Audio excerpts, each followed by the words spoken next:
We are coming to you from the city beautiful Chicago, Illinois, where tonight Comcast Sportsnet presents White Sox baseball. It's Paul Konerko, Alex Rios, Adam Dunn and the Sox as they get set to butt heads with Albert Pujols and the Los Angeles Angels of Anaheim. Hi, everybody, and welcome. With Steve Stone, I'm Ken Harrelson. We get set to bring you the first of this three-game set and the first of this brief three-game homestand. As you know, we just got off the road. We had 8 games. We had 3 in Texas. We had 3 in Kansas City, 2 in New York. And as bad as we played, we came home 4-4. But we're facing a team tonight that's having some guys with big offensive names on it. They have some big offensive names and some huge salaries. And 2 guys who are not doing it are Albert Pujols and Josh Hamilton. Pujols hitting just .238, 5 home runs, 19 driven in, slugging percentage of .400. That's not Albert. And Josh Hamilton may be suffering from trying to substantiate a huge contract, .213. His slugging percentage, .346. He really hasn't done much, but the pitching has been bad, especially in the starting rotation. As you can see, the ERA .490, most un-Angel-like, certainly not a Mike Scioscia team, but tonight, something different. Well, we've got a guy out there on the mound. To us, has been the unsung hero in this ball club, Dylan Axelrod. Axelrod's done a great job. 5 of 6 times out, he could have easily have won, yet he doesn't have any wins this year. And he's facing Barry Enright. Enright, opponents hitting .280 lifetime against him. You can see his stats as a starter, not very good. It's an emergency start. Tommy Hanson was supposed to start. He's on the bereavement list. So I think we have an advantage tonight. The Angels 5-13 on the road. Let's take advantage of it. All right, sit back, relax, and strap it down. White Sox baseball coming your way.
White Sox Baseball on Comcast Sportsnet is brought to you in part by your Chicago area and Northwest Indiana Lexus dealer, who invites you to test drive a Lexus today.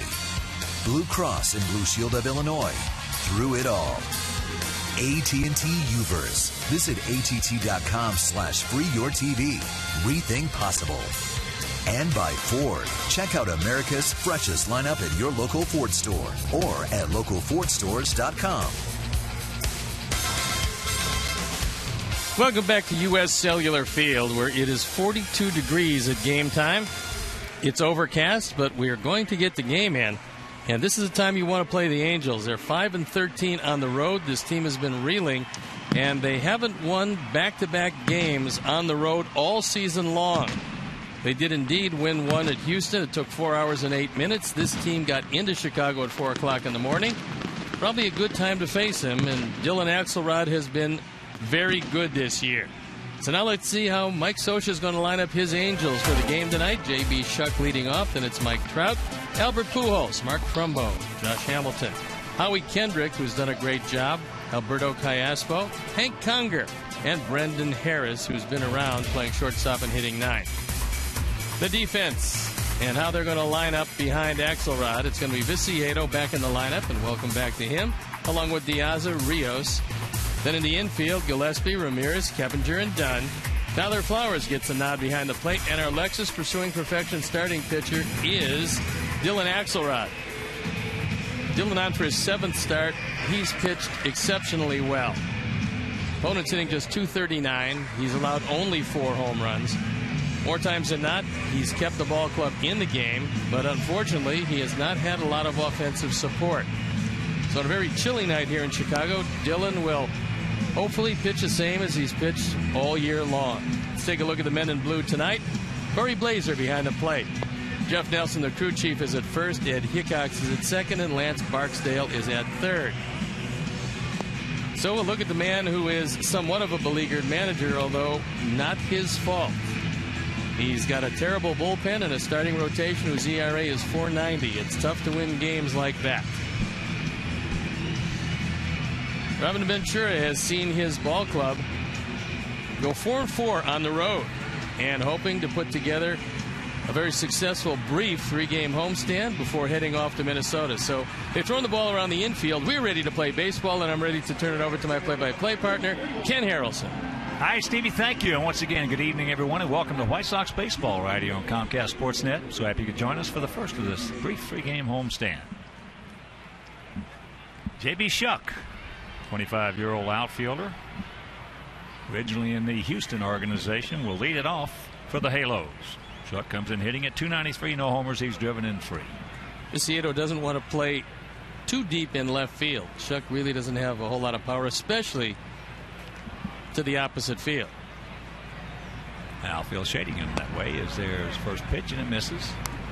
And here at the ballpark, 330 down the left field line, 335 down the right field line, 375 in the gap, send 400 straightaway center.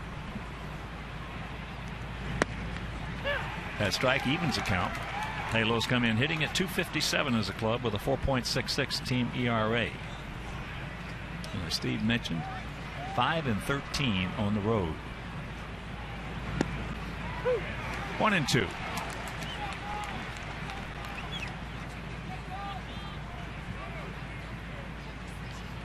Fifth leadoff hitter they have had this season. Shuck doesn't have particularly good power, and that's one of the reasons why he no longer is with Houston. He's a corner outfielder, but he usually doesn't hit the ball out of the ballpark. Nice. Let him off balance out in front. He can run.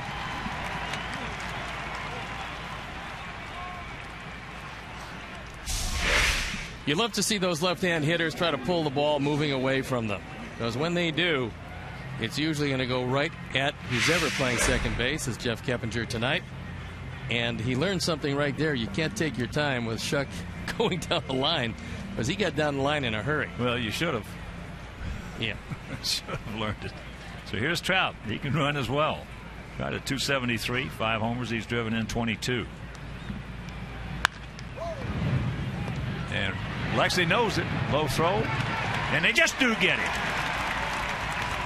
There was no chance at all for Alexi to plant and throw. He had to use a one-hop throw over to Dunn. He got it there, and that one didn't spend a long time in his glove. Knowing the speed of Trout, and he's as fast as anybody around, he gets it there an eyelash ahead of him. The call by Jeff Nelson. And that is close, but he's out by a good half step. That'll bring up the veteran Albert Pujols, hitting at .238, 5 homers and 19 driven in. Last year, he had .285 with 30 homers and 105 RBIs. Takes first pitch strike. You always say the better the hitter, and Albert's been a great hitter. The more you have to go inside. And in watching Albert over the years, there is only one spot that you can consistently get him, and that is inside off the plate. I'll tell you, we've seen an awful lot over the years of Albert Pujols because of the fact he's been on so many highlight reels. Yep. And I have never seen him yet, in all the times that I've seen him, which are hundreds of times on the highlight reel, take an inside fastball, hit it hard, and keep it fair. Meanwhile, nice inning for Dillon. 1-2-3, and after half inning of play, it's their guys nothing, and our guys coming to bat.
It's going to be Diaza leading off, then Keppinger, Rios, Adam Dunn at first, with Pauly the DH, Gillespie, Viciedo, Ramirez, and Flowers rounded out. The defense, and now the lineup behind Enright. It's Chuck, Trout, and Hamilton in the outfield, with Chiasmo, Harris, Kendrick, and Trumbo in the infield. Hank Conger, who struggled defensively behind the plate. And our Lexus pursuing perfection starting pitcher is Barry Enright. 0-1 ERA and even 9.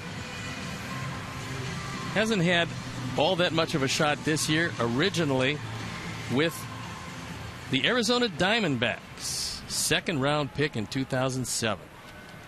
And before we show you our picks to click, you at home select yours. Here's Diaza. Takes first pitch strike from the 27-year-old, 6'3", 220-pound right-hander. Now resides in Chandler, Arizona. Can't look for too much on the fastball from Enright because he'll top out at 90. Very quickly, 0-2.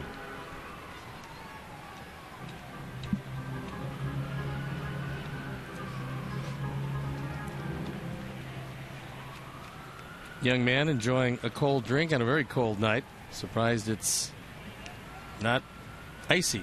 38 degrees as we speak. Now 39. It's getting warmer.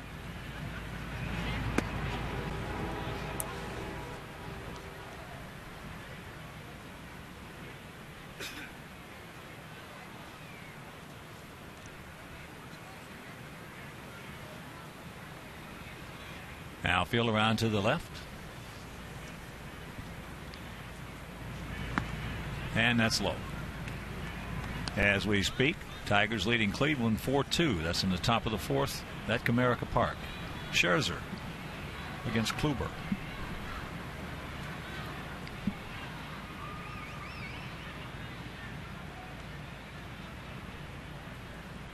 Two-two pitch. High and deep. Stretch. Stretch. Get on back there. He's at the fence. Jumps. You can put it on the board. Yes. A leadoff homer from Alejandro Diaz, and the Sox take a quick 1-0 lead. 7th home run, 15th driven in. Enright doesn't have a whole lot, and the Sox hitters will probably show that to him tonight. Our Ford home run replay, a towering drive to right field. Hamilton leaps up, can't get it. And just like that, an early lead. Reminiscent of New York. Indeed it is. He led off the game on Wednesday against Hefner with a homer. That's his 7th leadoff homer. Kevinger at 191, no homers. He's driven in 6.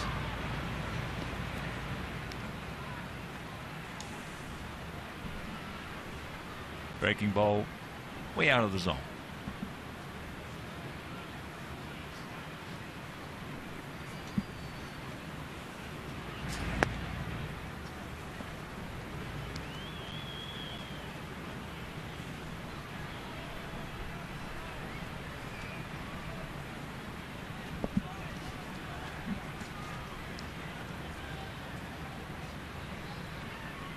One-two pitch.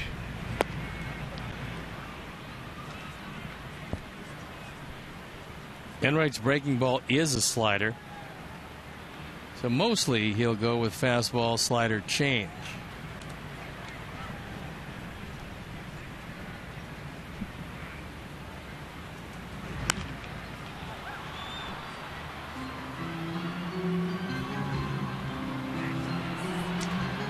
So Diaz is the first White Sox player to hit back-to-back leadoff homers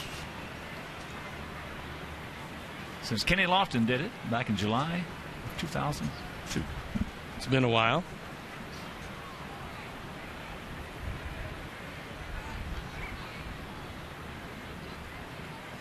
Two-two pitch. There's a shot, base hit.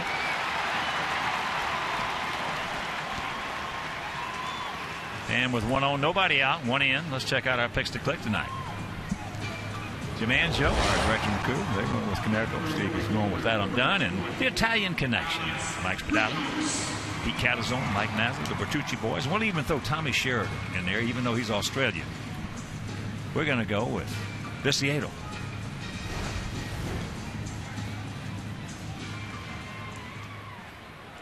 So here's Rios. Alex at 274, 8 homers and 17 knocked in. Just a short lead by Keppinger.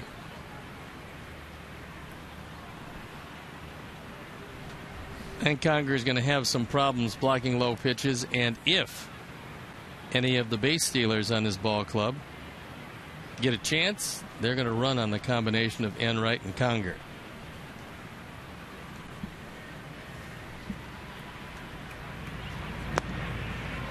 Well, I was talking with some Angel people prior to the game. They said he is 1-9 to the plate. So that bodes well for our base stealers.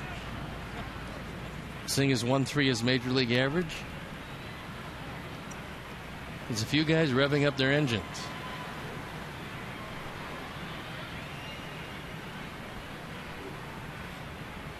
Outfield for the most part straight up, spread out. And he just threads the outside corner. Conger wants it away, and Enright gets it right there.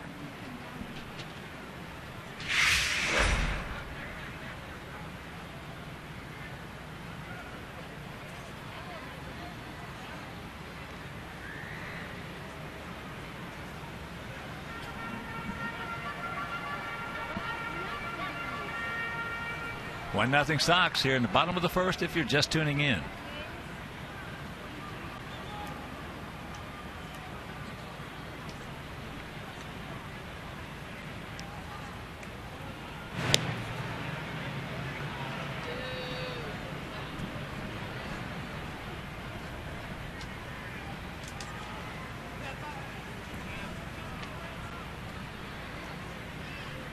Enright out of Pepperdine.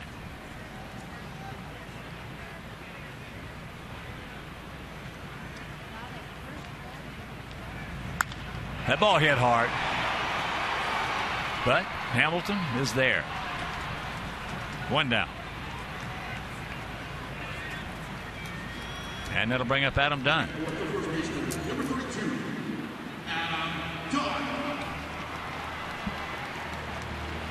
Adam has faced Enright 6 times, has a couple of hits. And from what we've seen so far, Enright has got to keep the ball down to be successful, but that's Adam's strength. So the question will become, does Enright go with his strength against Dunn's strength, or will he go to his weakness against Dunn's weakness? Normally, for the pitcher, that doesn't work out that well. No, that's the chicken or the egg. Sales and production, the constant battle. That pitch was down, but it was in a perfect spot. It was low and away. And Adam not going to go out there to get it, especially early in the count.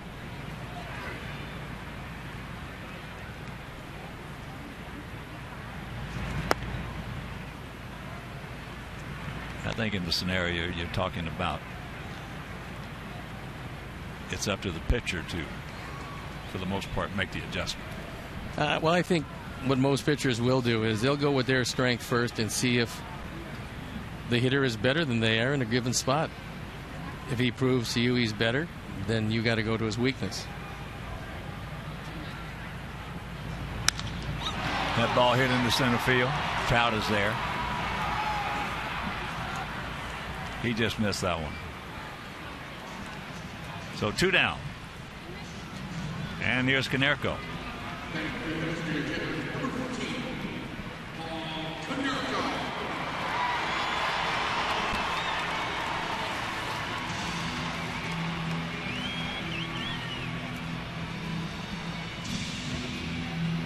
Paulie at 224, 4 homers and 16 knocked in.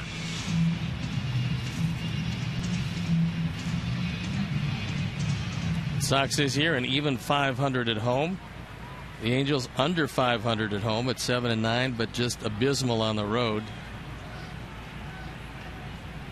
And it's been the West that's really gotten to them. Took that pitch nicely. American League West, the Angels are 7-15 in their own division. And at 12-22, they find themselves 9 games in back of Texas. Much to the dismay of the man you were just looking at, Mike Scioscia.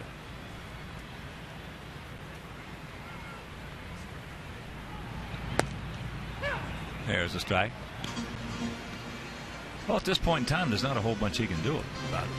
There's nothing he can do until, number one, Weaver comes back from a fractured elbow. That's certainly hurting the rotation.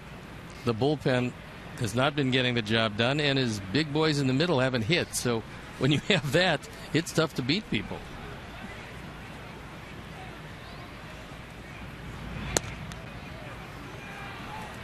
Two balls and a strike to Paulie.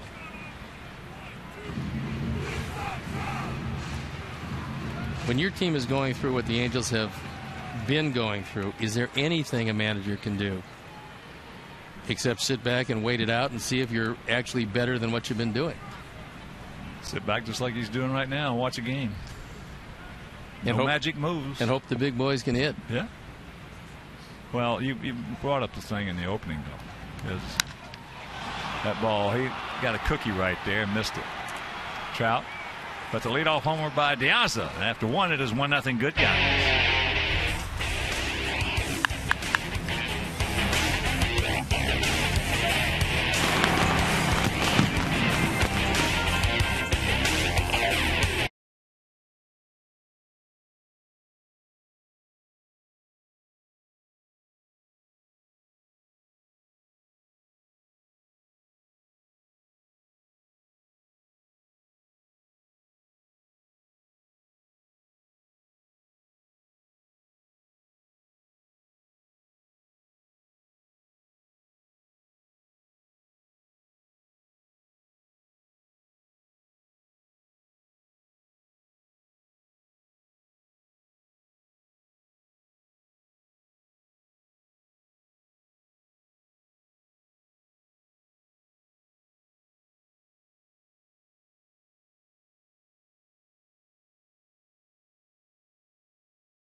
That's Dan Hayes from CSNChicago.com, and we understand you had a chance to talk with Rick Hahn. Yeah, Rick spoke at length before the game today, and when he got in the dugout, obviously he's very disappointed with the way things have started. I mean, you kind of expect the offense to be a little bit better, the defense, but he's kind of trying to avoid pushing the panic button because at this point you're 32 games into your season, and I think that when you're there, I mean, obviously you'd like to fix all the things that have gone wrong, but at the same time you have to kind of let things play out, and he's done a good job of trying to avoid that. That's something, especially when you get Dion Viciedo back today, and you hope to get Gordon Beckham and John Danks back in the next 2 weeks. You kind of have to be cognizant of that, the fact that your opening day lineup has only played together 6 times, and still you're 4 games under 500. So, obviously he'd like to see them playing better, but kind of holding off on trying to fix things.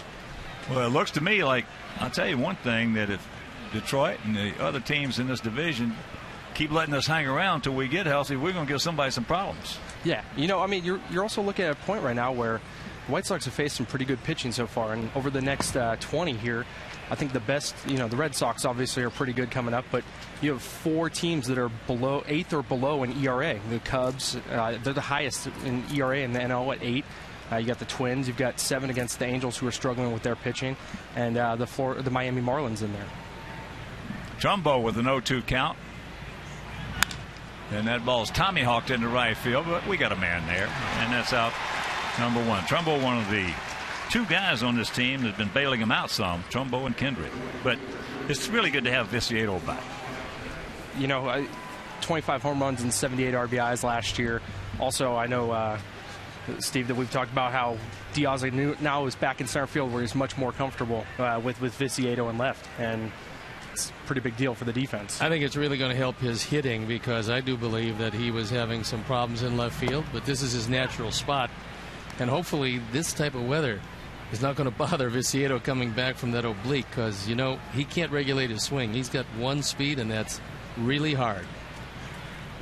Yeah, he mentioned he does feel good. He said the weather, he can't control it, so he's just going to go out there and play. But he feels like he got a good little stretch there with the 16 plate appearances at Charlotte.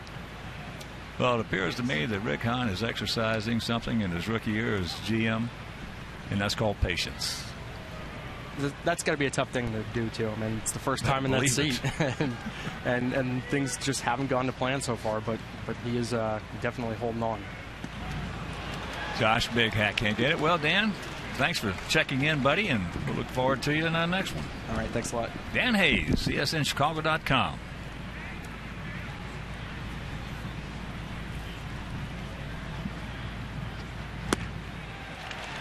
He gone. When you're really struggling, you'll expand that strike zone and swing at just about everything. And take a look at this last pitch. It's a fastball. He could have been standing on the plate and not be able to catch up with that one. And the struggles of Hamilton continue. So here's Kendrick at 306. 5 homers. He's knocked in 17. Here's a guy who can really hit the ball to right center field. Howie Kendrick, a terrific hitter. One of the few of the Angels that has been consistently hitting the baseball all year long. And there's another shot off the bat of Kendrick, who's going to be in there for a base hit. Good play by Alex. Hold him to a single. Yeah, he's been swinging the bat well. He's been barreling it up. And that is his spot. Right center field. He'll take this fastball. It's right down the middle. Good contact, not trying to pull it. Alex does a nice job of cutting it off, and knowing that Kendrick is a pretty aggressive base runner, gets it in quickly.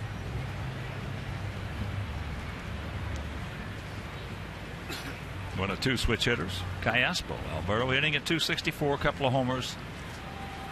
He's driven in 8.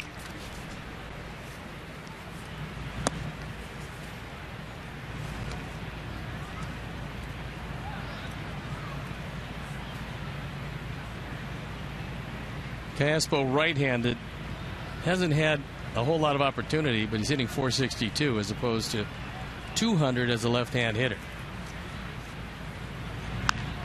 Ball hit hard but foul.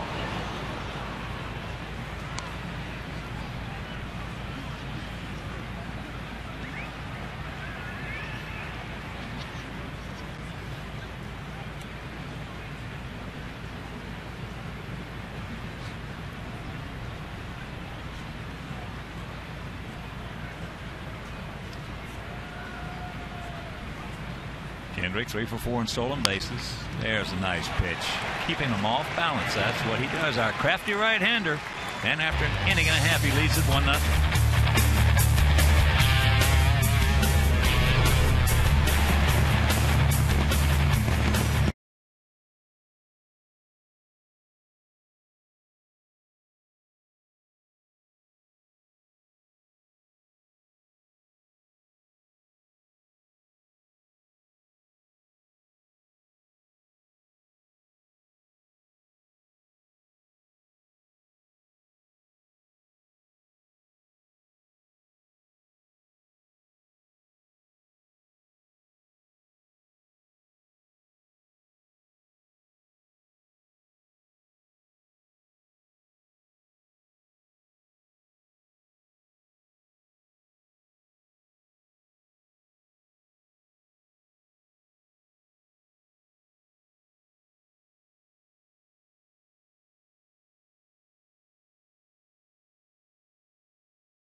Take down Joe Mauer and the Twins in Minnesota.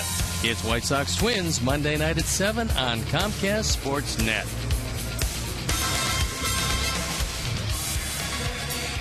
Sox lead at 1-0. Leadoff homer by Alejandro De Aza. So here in the second, it'll be Gillespie, Viciedo, and Ramirez.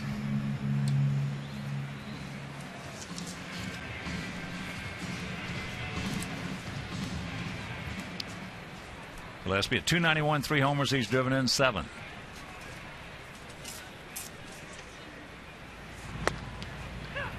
Threads that outside corner. Connor's done a terrific job. I was watching today in the batting cage, and Gordon Beckham was hitting off a tee. So he's made the next step in his rehab, and will be back hopefully in the not-too-distant future. Breaking ball off the end of the bat. Well, needless to say, we need it. He is a huge part of this ball club. Well, you don't realize just what one excellent defender does when you lose him and everybody has to shift into a different spot. And with Gordon playing second base, there's a lot of responsibilities, not only catching ground balls and covering second base, but also on relay throws. And he's got a very strong arm at second, and that's something a lot of people forget on balls into right center and down the line and right. So here's Tank at .229, a couple of homers. He's driven in 5.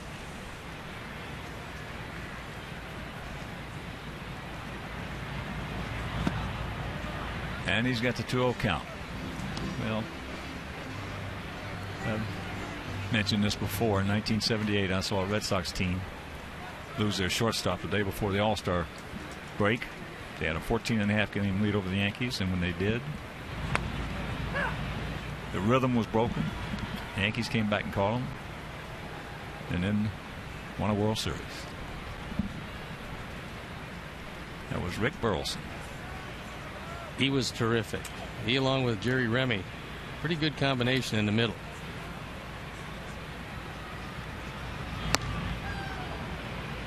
Well, he hadn't cut down on a swing any. 2-2. And that's also the one pitch that gave him all kinds of problems before he went on the DL, and that's the high fastball up and out of the zone.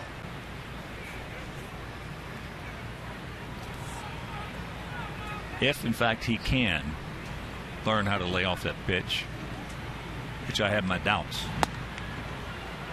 as that's out number 2, it'll be a while yet.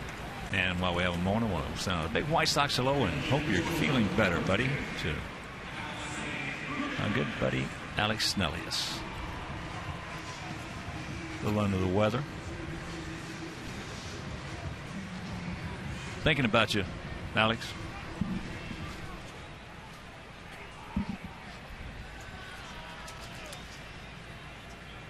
So here's Alexi at 261, a homer he's driven in 5. Takes first pitch strike.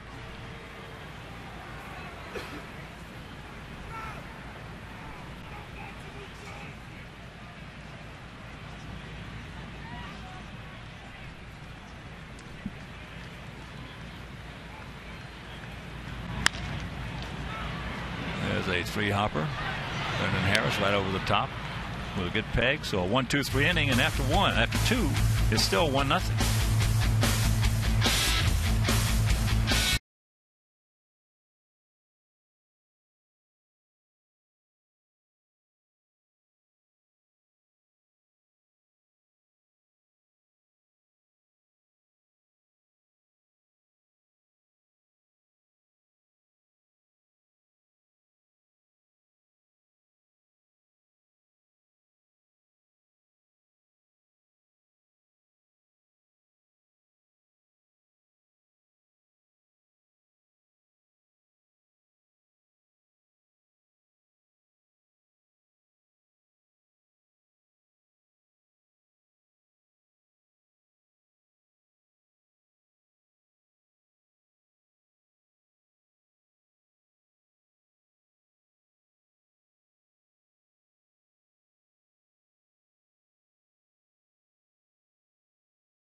To be the queen of community relations. And Christine, once again, it's Family Field Day and a garage sale. So tell our fans just exactly what's going on. Thanks, Steve. Next Saturday, May 18th, it's a great event for families. We open up the field. The team's on the road, as you know, but we open up the field, and people can come out and have a catch in the outfield, go into the bullpens and the dugouts, visit the clubhouse. It's a great opportunity for people to, kind of spend some time where their favorite players play on the field.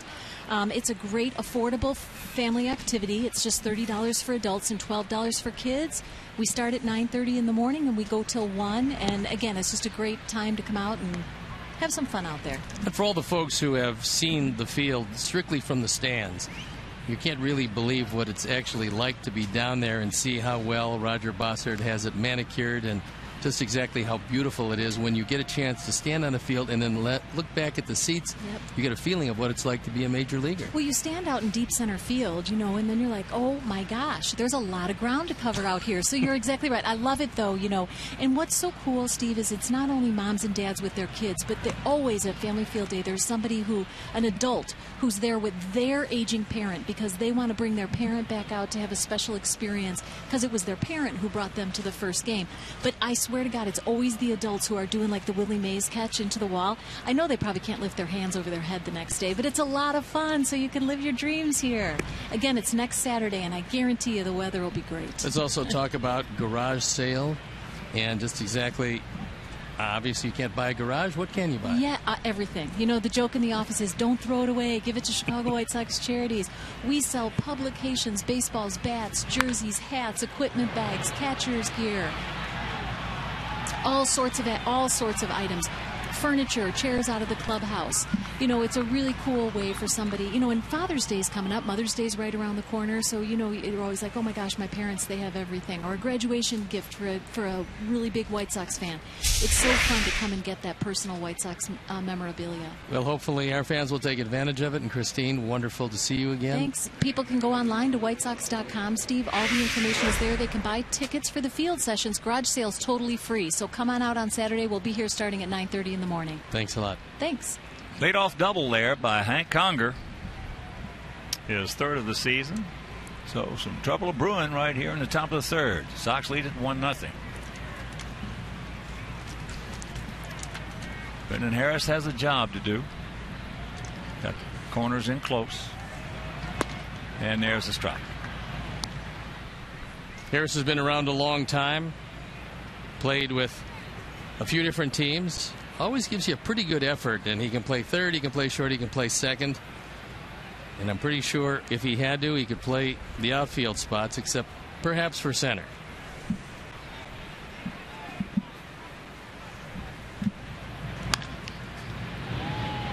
That's going to get it done. There's a chopper. Base hit. So runners at the corners and nobody out.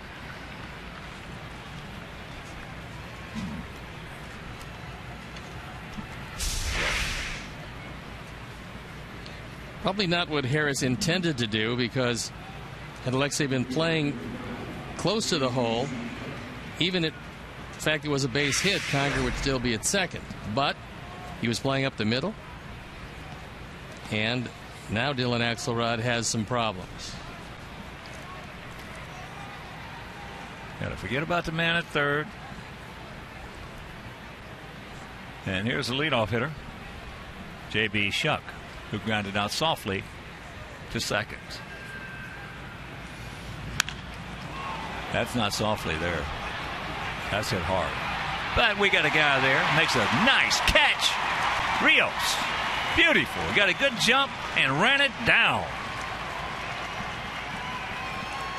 Fourth run batted in for Shuck, who got most of that one.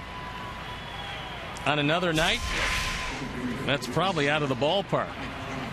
But tonight, with the cold and the wind, Alex is able to run it down with a couple of feet to spare. Good concentration as he nears the wall. Every outfielder knows as soon as he hits the warning track, he probably has 2, maybe 2.5 steps to go before he gets to that wall. And he was able to make the play. Now a double play gets you out of the inning. But you got Trout up. And he can run. Alexei made a good play to get him. Takes first pitch strike. Corey Blazer is giving an inch or so off the outside corner. We saw it against Pujols. We've seen it against all the other hitters, and it's not a bad idea to try to take advantage of it.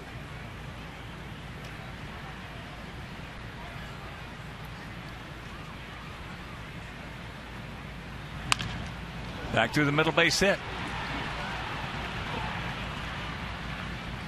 So Harris will pull up at second.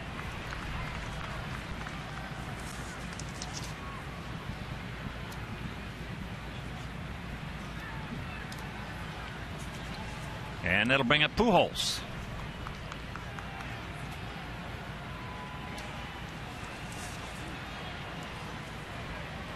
Meeting at the mound.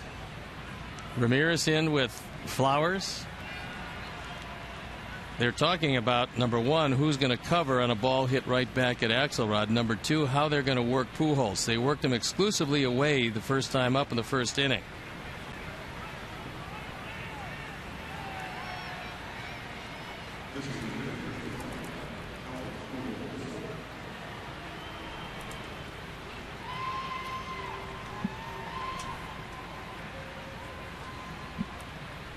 Pujols grounded out softly to second himself.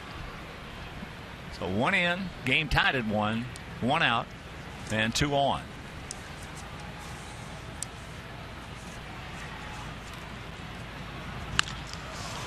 That ball hit into left center field, and nobody's going to get that one. It's going to score a pair. Unfortunately, Diazic could not get a grip on it. If he did, Trout stays at third base as it was. We'll see if it's a 2-base hit and an error, or if it's a straight 2-base hit.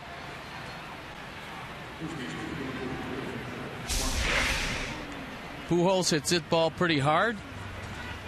Diazic can't get to it, but then he makes the mistake.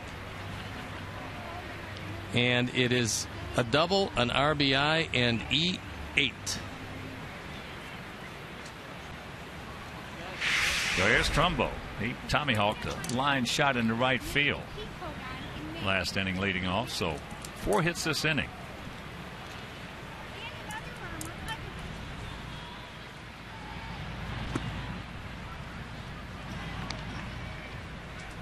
RBI number 20 for Pujols.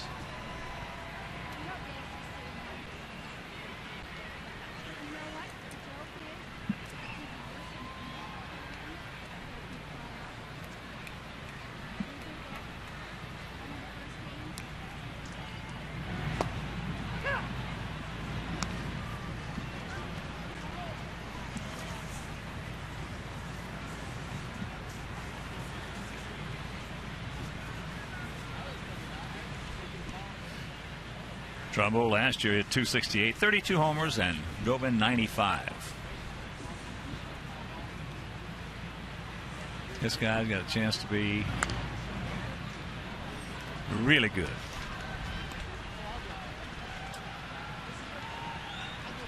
There were a whole lot of people that came to the Angels as Mark Trumbo was coming up through their system. They wanted to trade for this guy. But the Angels had some patience. And it certainly has paid off.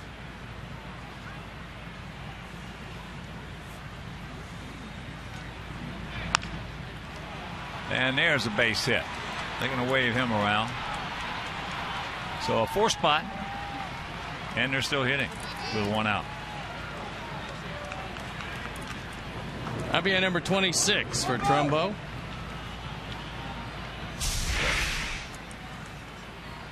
That's a curveball. It's out of the strike zone. Tremendous plate coverage. All he wanted to do was get the bat on the ball in defensive mode. That's going to bring Don Cooper out from the dugout to talk with Axelrod, who's been shocked here in the 3rd inning.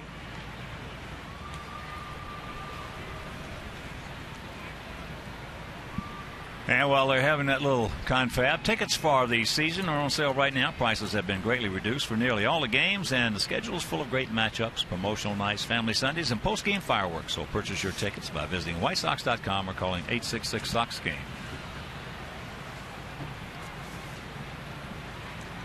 This is an Angel lineup that really hasn't hit to this point, but is going to hit. They got too many good hitters in the lineup not to produce a whole lot of runs. It's been a mystery to this point why they haven't been able to do it. That ball high into left field. Viciedo. 2 down. Hamilton now 0 for 2, a strikeout, and a pop up to left.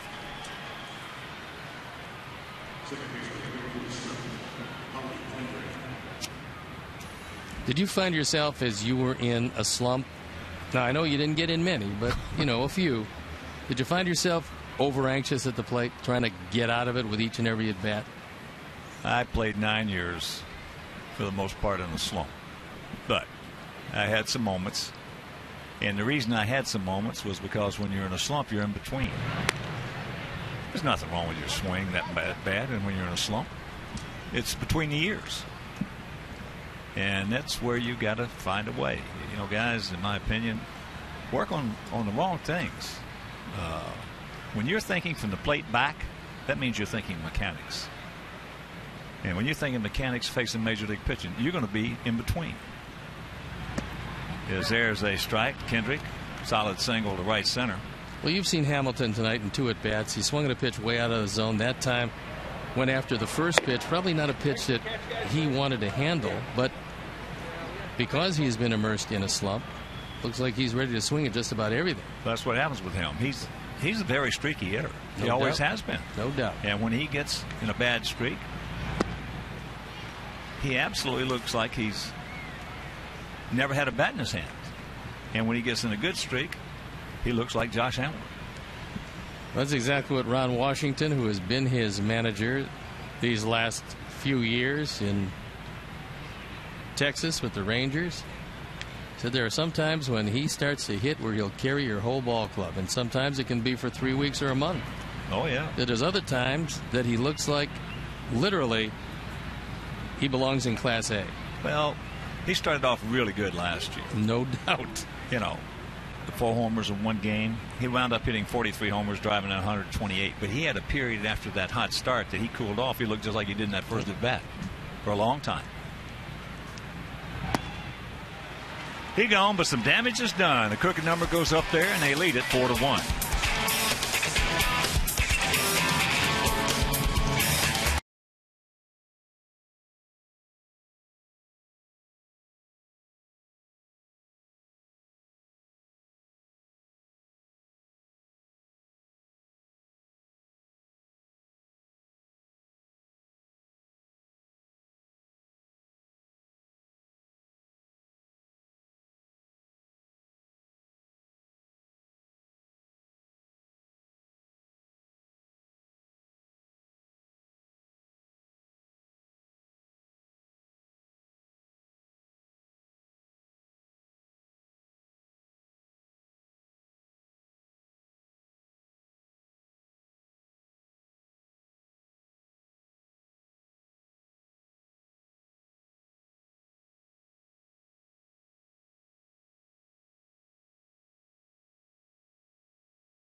At the Gay 5 Plaza, Bacardi at the Park offers a full menu from Gibson's Restaurant Group and opens 4 hours prior to all home games. Bacardi at the Park. Grab your friends and give them a visit.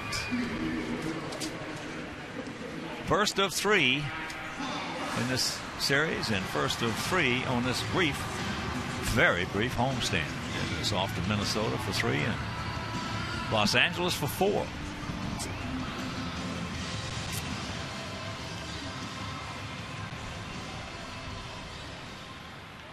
It is Cinco after Cinco de Mayo, May 10th. A lot of celebrations down on the field before the game. Tyler takes that pitch outside.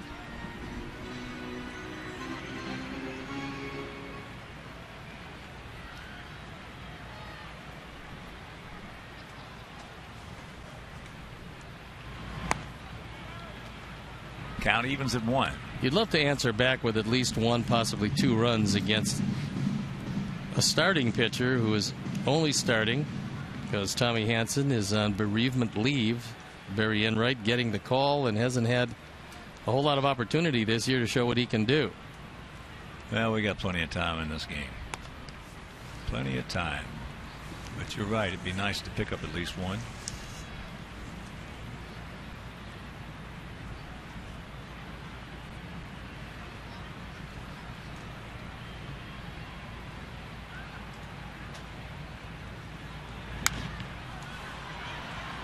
Breaking ball popped up. Now Hamilton calls off Kendrick.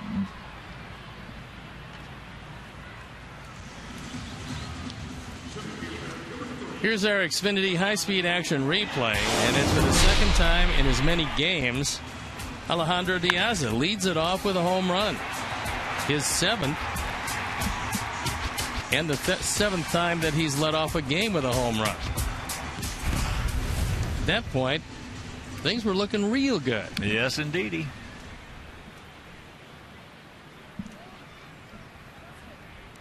Then there were 2 more line drives after the solid single by Keppinger. But that was it. That's one of the few curveballs that Enright has thrown tonight. Second time through the order, he wants to give the hitters a different look. He went fastball slider the first time through. Fakes the bunt. Caught Kai Aspo back just a little bit.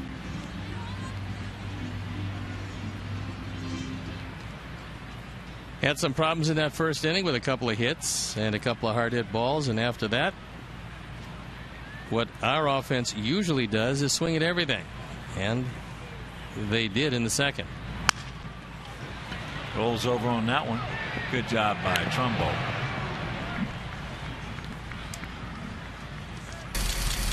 Just a reminder, as you look to enjoy a cold one. It's Miller time later in the game, brought to you by Miller Lite.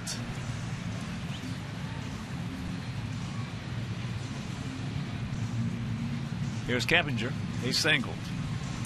Mentioned a good job by Trumbo, and number one, it could have bounded off his glove or two. Been a very difficult play, but he knew where Kendrick was, and he just let it go. A lot easier on the pitcher.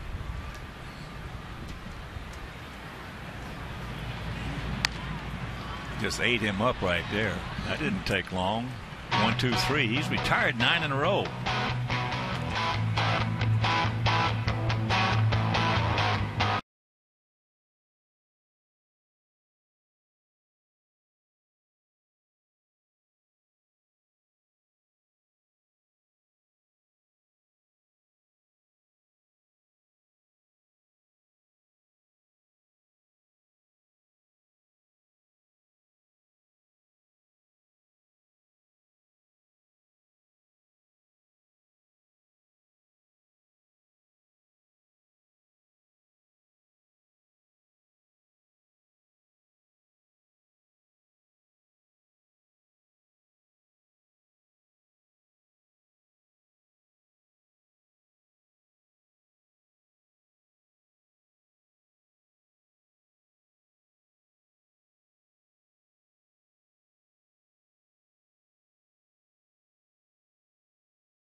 Brought to you by the new Cool Ranch Doritos, Locos Tacos from Taco Bell. Live Mas.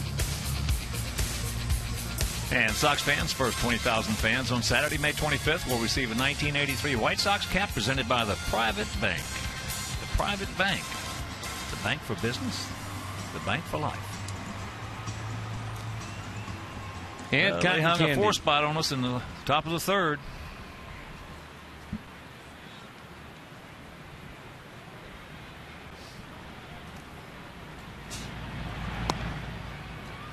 Callaspo bounced back softly to the pitcher.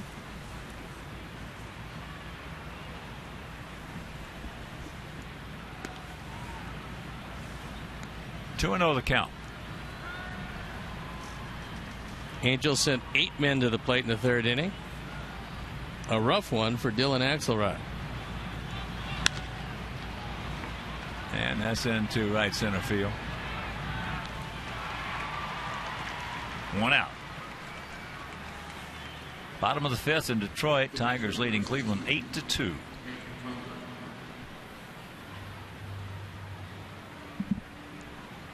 Oh, we have a moment. We'll send a big White Sox hello to Peter Eschenbach and a large group of the Eschenbachs. He's a 4th grader from St. Joe's School in Downers Grove. They're using Adam Dunn's suite tonight to enjoy this game, and hopefully, come on, Peter. Now we gotta all get together and pull for a White Sox victory. Go ahead and eat as much as you can, because Adam would like it that way. Yes, he would. Hank Conger, selected in the first round, 25th pick overall in 2006. Had a tough time establishing himself in the major leagues. Came in with a .201 lifetime batting average, but they're giving him another shot.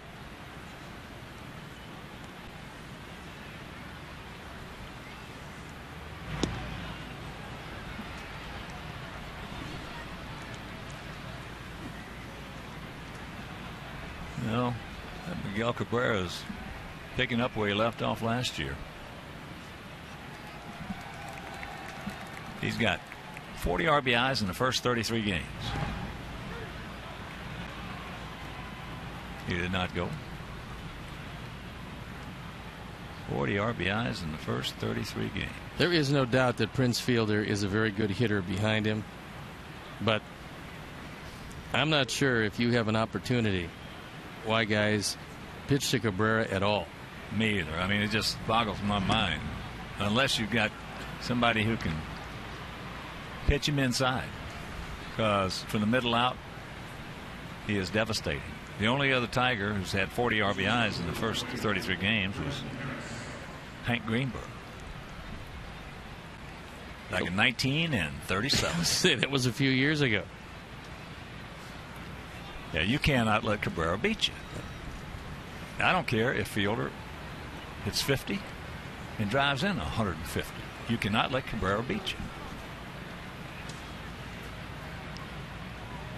And he's going to beat you because they're going to pitch, try to go away with him, and he's just going to sit there and smile.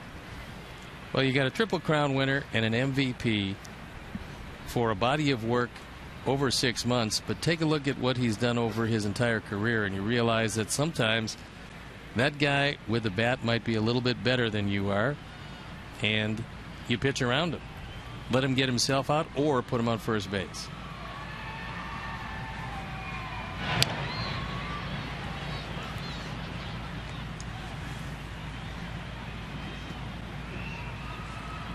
Yeah, if you can't pitch him inside, you're going to get beat.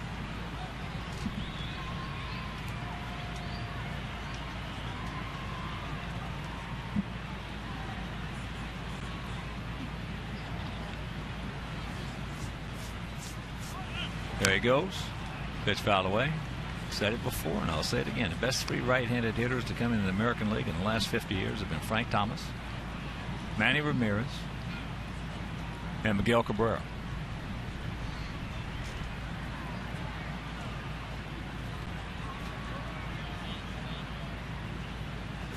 There is a look at Big Frank.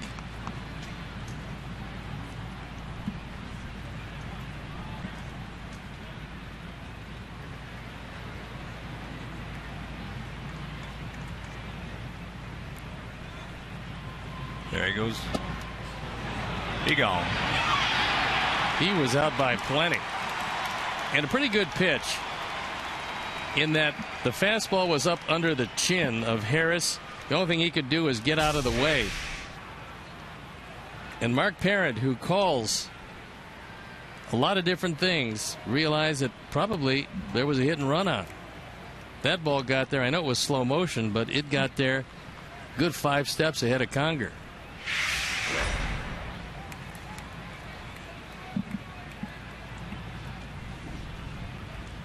Two out, 2-1 to count.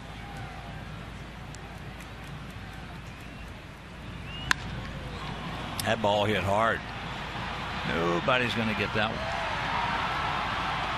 And it is 5-1. Third homer for Harris.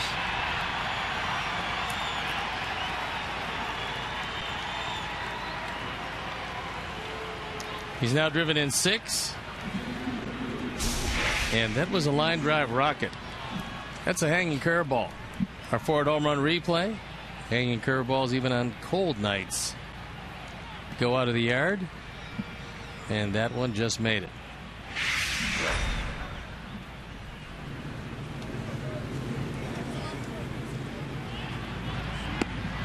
So here's Shuck. Grounded to second, then had a sacrifice fly last inning. So Dillon, who has really pitched well for us, making his 7th start. His first 6, he only had 1 bad outing. 5 good ones. And he's having a rough one tonight.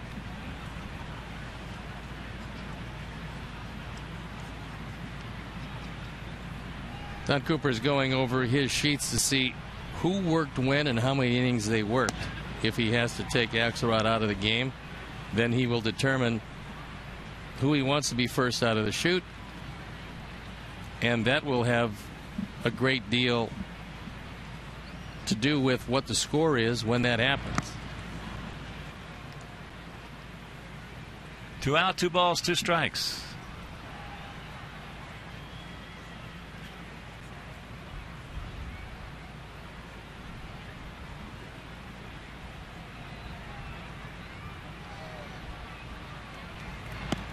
Yeah, he did. He gone. But the home run by Harris will go to the bottom of the 4th, trailing by 4.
Sportsnet for Sportsnet Central, presented by GMC. Who'll the Hawks play in the next round of the NHL playoffs? I don't know. And get the inside look at the newest crop of Bears rookies. Don't miss Sportsnet Central tonight after Bulls postgame live, only on Comcast Sportsnet. I think they are hoping for the Wings, but will probably get the Sharks. And congratulations to them. Great night last night against the Wild. They're just exciting. They're good. And the best part about it, they know it. Got to have that arrogance, especially in that game. They know they're good. They just go out there and execute, that's all. Here's a rocket. A good way to start here. Get through. Get through. He's going to give it a go. Here's the throw. No. 6-2 bagger for Alex. Hamilton has a very good arm, but with the play in front of him, Alex knows that Hamilton is going away from the throw. He's a left-hander. He's going to have to take a few extra steps to get the ball, to settle in to make the throw. And this is just a hustle double. The third hit of the night. And you got to chip away at Enright and get into that Angel bullpen. Well, that breaks a streak of 9 in a row retired by Barry Enright.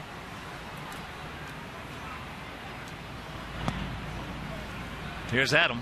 He lined out to center field.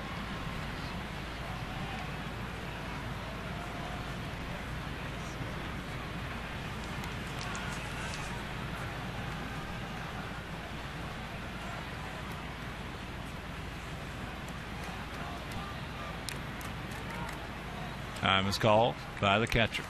Here's our Lowe's never stop improving stat of the night.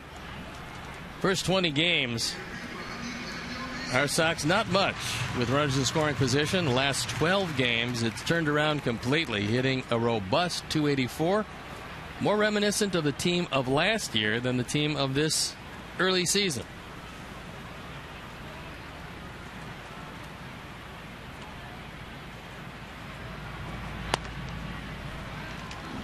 Well, after 30 games this year, this being our 33rd, after 30 games this year, we were 13-17. Last year, after 30 games, we were 13-17.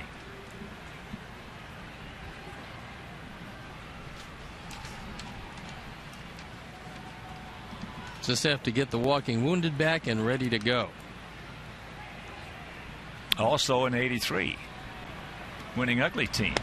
When we wound up winning 99 games after 30 games, we were 13-17. What we have to do, in my opinion, is first of all what you just mentioned. Second of all, start getting some decent weather.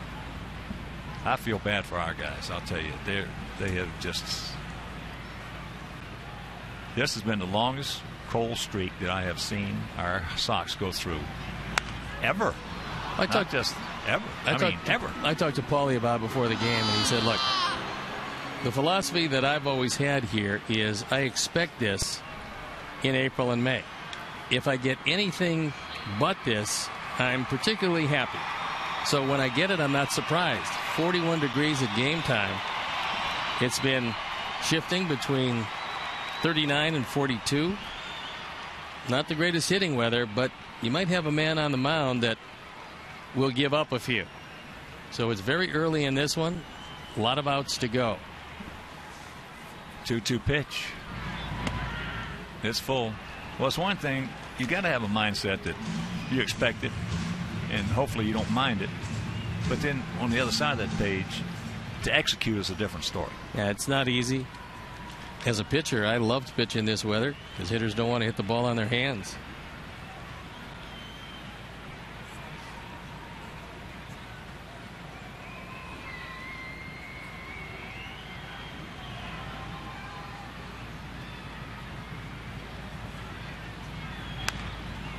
Yes, good job by Adam.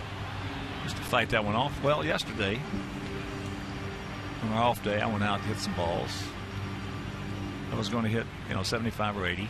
I wound up hitting about 30 because I started sweating. It was so hot. And today we have to play. Where'd you fly to Orlando? We have to play today now. Yes. Get to the ballpark at 40 degrees. Unreal.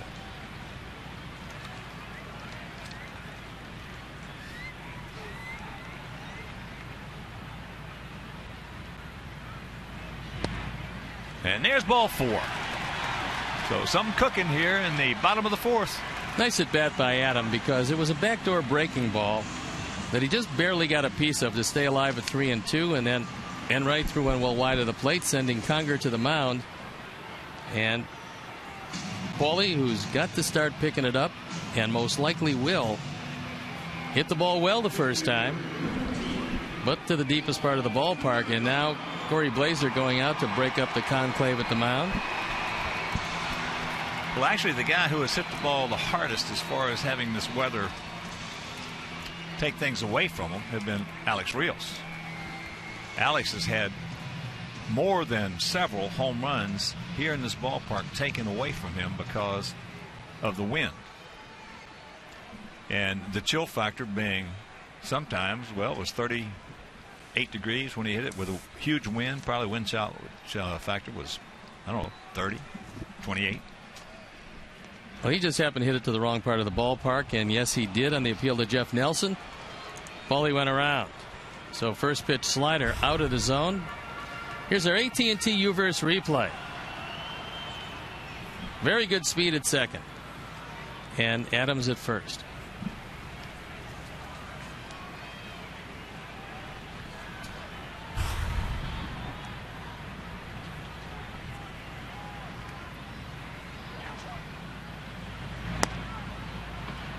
Good eye right there. Count evens at 1. Hamilton's got a very good arm in right field, so you've got to be careful if you're going to test him. But Joe McEwing will run on Shuck and Trout. Trout plays a very deep center field. He's way back there. Well, Paulie, he's done a job with runners in scoring position. 9 for 21.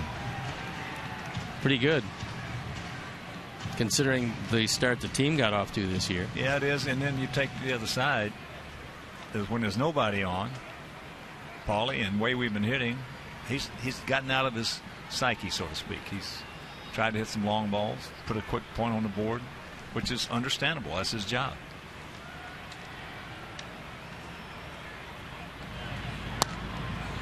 Well, with nobody on, he's hitting 150.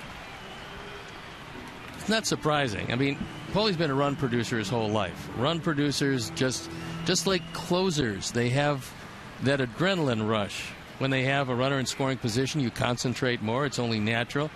Also, Paulie will use right field a lot more with runners in scoring position. That makes for a man who's going to drive in a lot.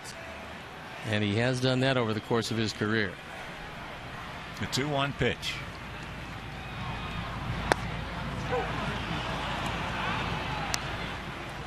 This is a pretty good pitch. Paulie's not real happy with the call, but it had the plate.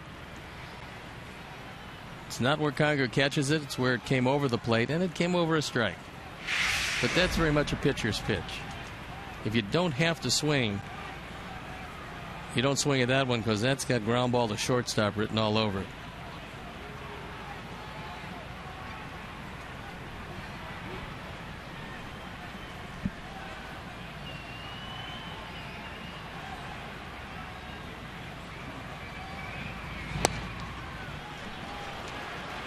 Close.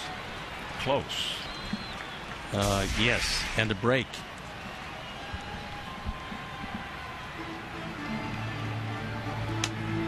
I think if Hank Conger had not yanked it up about 3 inches, might have gotten the benefit of the call.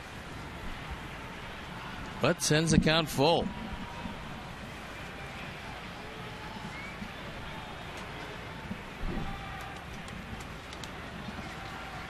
Two on, nobody out. We trail it 5-1 here in the bottom of the fourth, and the payoff pitch. And that will load him up.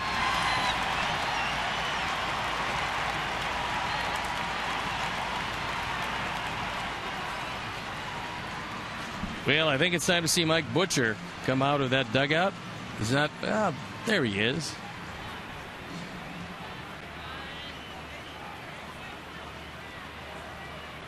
Gillespie will be the hitter. Sacks packed with socks. No outs.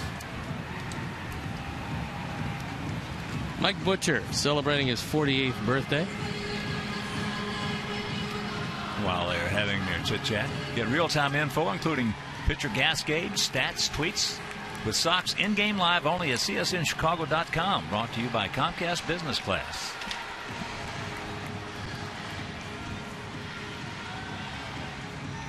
Nobody up down in the Angel pen. Last thing that Mike Scioscia wants to do after a 4-hour and 8-minute extravaganza at Houston last night is go to that bullpen early in this one.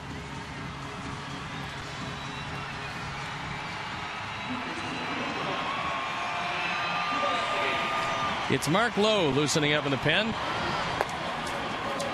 And he has had his share of problems. A 9-point ERA in 8 games.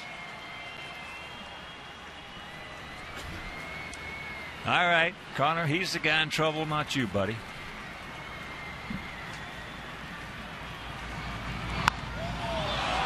That breaking ball a little too quick.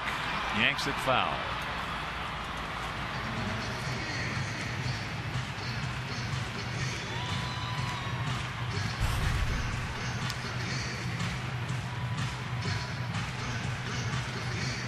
And Paulie at first, Adam at second, Alex at third, with a chance to bite into this 4-run lead.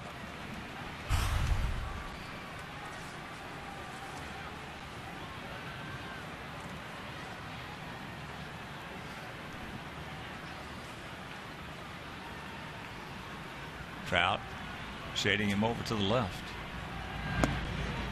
And that pitch down low to even the count at 1. The ball a strike, nobody out. Happy birthday to our manager of media relations, Ray Garcia, celebrating a birthday this evening. So he has something in common with Mike Butcher.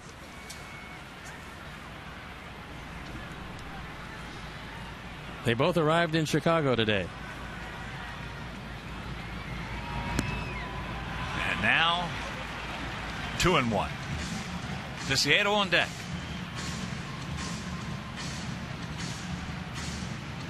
One place you'll have to be careful is a fly ball to right field. especially if Hamilton has a chance to set up. If you do move him to his left or right, you can run on it.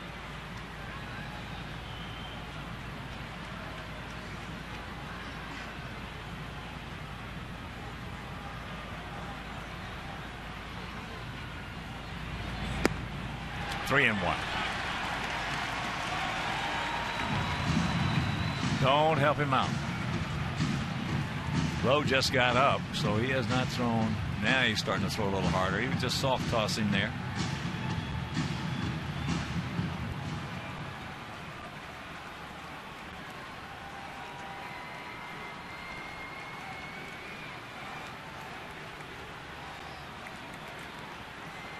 Catbird seat.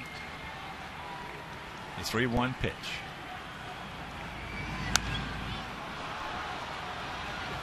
That ball possibly top of the strike zone. It would have been debatable one way or the other.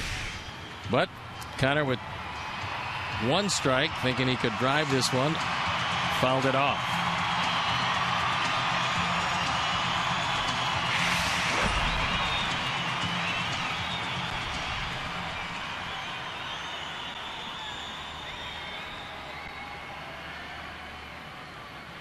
Ball 4 base hit right here, Connor.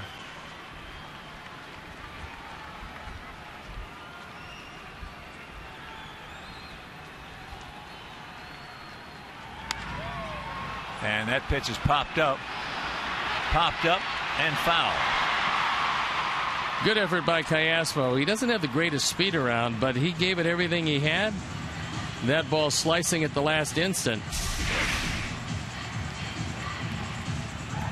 This ball was a strike, and Gillespie able to foul it off and enjoy yet another life.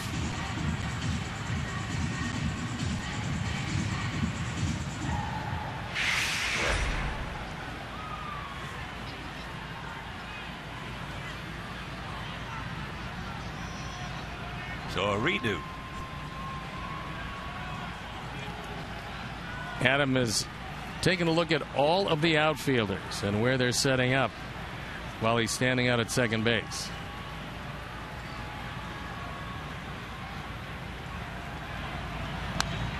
Good rip, just underneath it.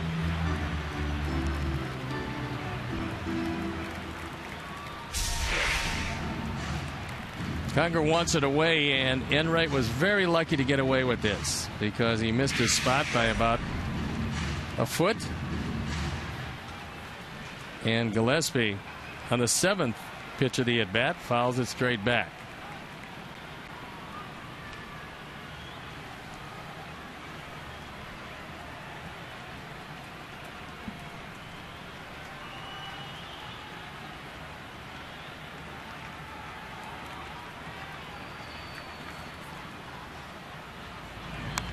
Another good rip. Top of the strike zone again.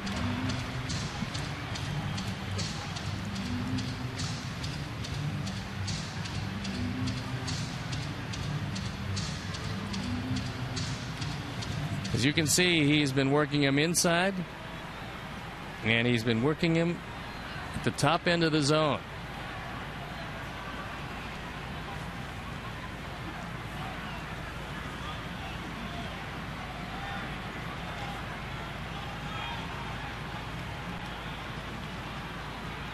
Now he wants him to start again. Rios at third, Dunn at second, Paulie at first.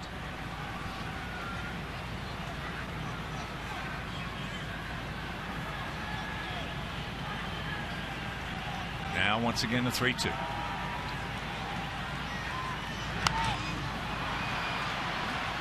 And a pretty good battle right here. Gillespie and Enright. Enright just keeps pumping strikes, and Connor keeps fouling him away.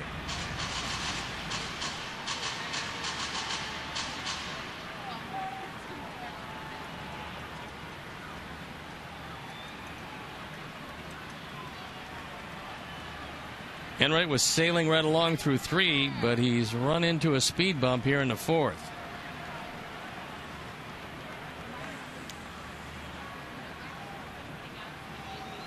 So this will be the 25th pitch. Still nobody out.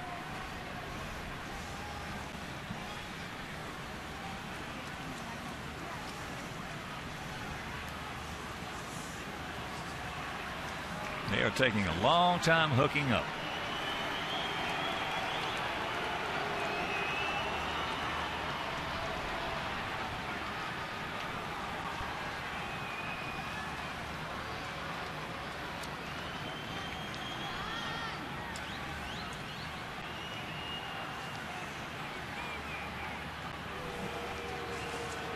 And here we go again.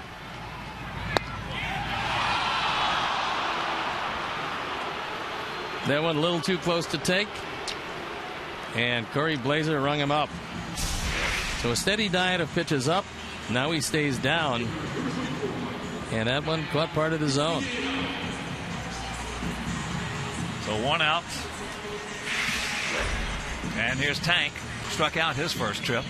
Tank making his first start since a rehab down at Charlotte. He would love to see one waist high or below.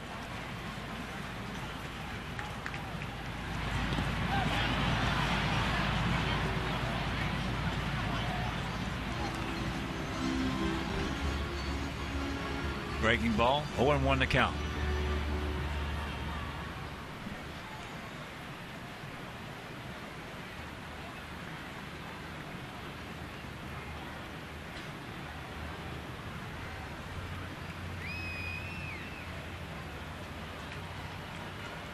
Short and quick. Come on, Tank. Cannot let this guy off the hook.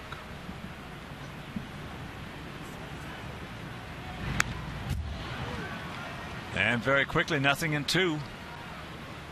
So he's in the deep hole. Well, he's going to the face-high fastball. I'm pretty sure of that. I don't think with Rios at third, you want to go to a curveball in the dirt.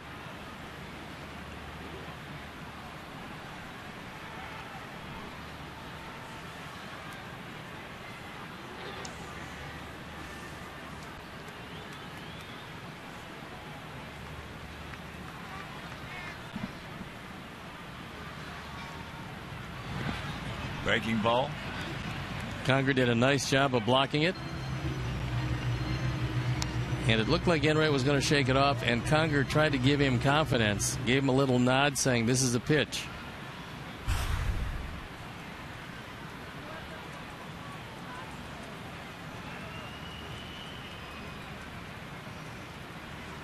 So a big spot in this ball game right here.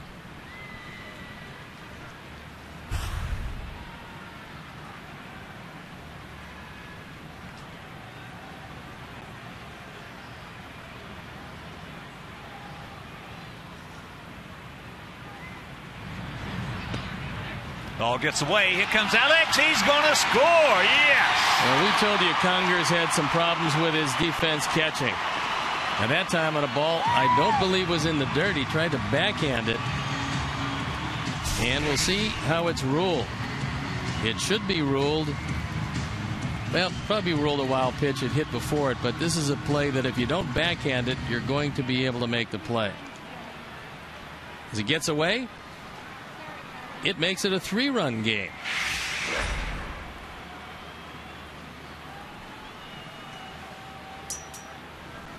And a 2-2 count. That was ruled a wild pitch.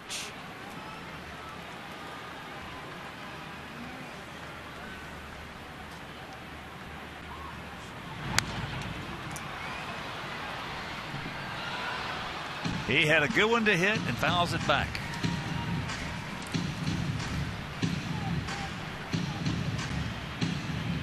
He's thrown everything down this at bat, which should play right into the hands of Isiedo.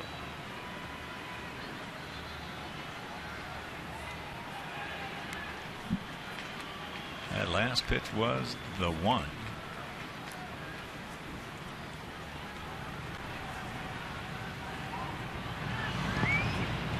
And now full count. So you had him 0-2.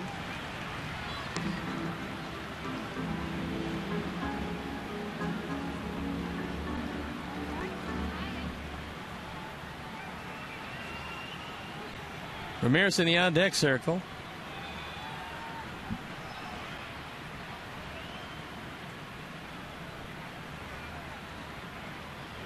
Oh, for a base hit right here.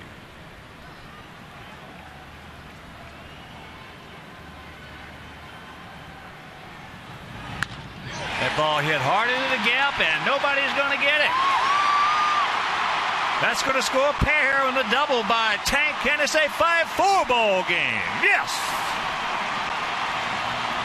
Get me over breaking ball on 3-2. Pretty hard to believe that in that entire at bat, Hank Conger did not call for one high fastball. It's unbelievable. He throws him a breaking ball. Probably going to be the last pitch that he throws. He didn't shake off Conger. He cannot win this one. He cannot lose this one. But it goes from a 5-1 to a 5-4 game. And so as Enright walks out and Lowe comes in, we'll step out and be back after these messages.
Call to the pen.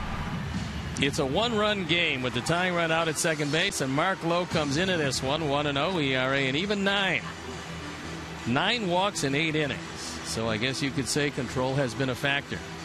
Nobody's hitting him very well, but most of them don't have to if he can't get the ball over the plate. 3-2 get me over and hit hard by Viciedo.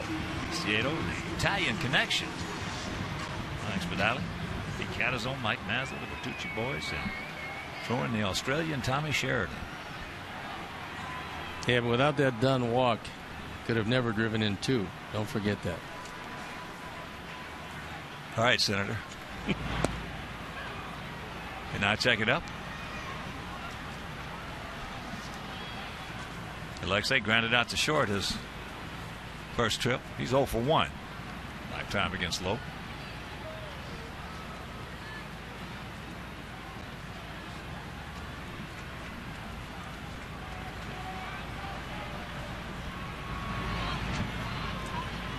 Pick him up. That one got a piece of Conger.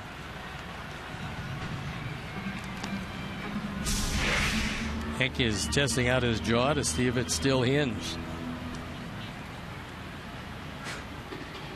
That can't feel too good.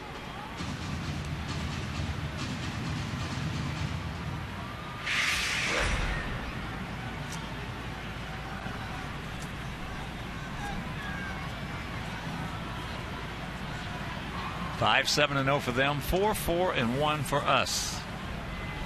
And both those walks have scored. 1-2.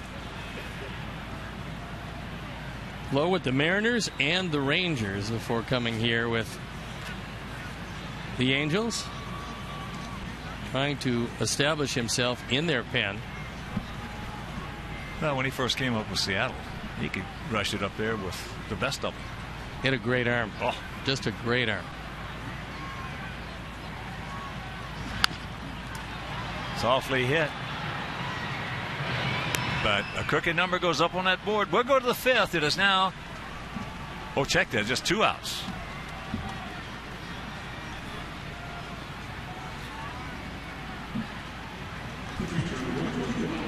So here is Tyler. Grounded out to short. Come on, Tyler, pick him up. Let's get this thing tied up.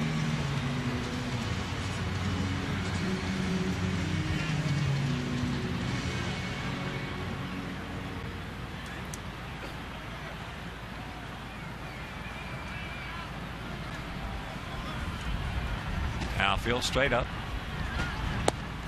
Or going something in the dirt. As hard as he still throws, he could very well throw one away. He's had, in 8 previous innings, 2 wild pitches.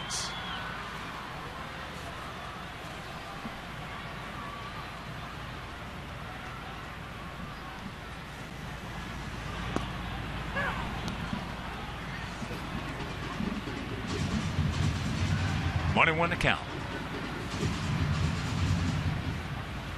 Just joining us, we scored 1 in the first, leadoff homer by Alejandro De Aza. They put a 4th spot in the 3rd, added 1 in the 4th, and we have 3 so far here in the 4th.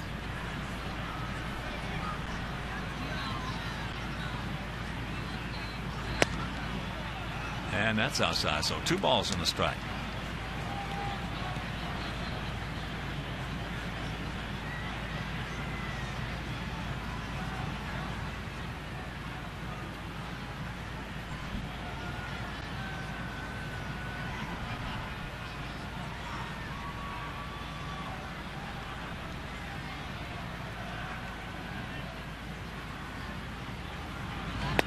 And 3-1.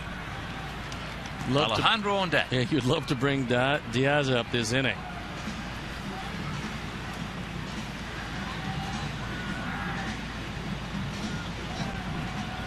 Herm Schneider talking with Robin. Herm's been the busiest man in show business in the early season. Too busy. Yeah. Yep. There's a shot base hit. This game is tied at 5. That boy Tyler. Well, 3-1 count. And you're looking at only one thing. It's a fastball. You'd prefer it middle in. And that's RBI number 11 as he got the pitch right where he could hammer it. Conger wants it away, but Lowe gets it on the inner portion. And Tyler smokes it.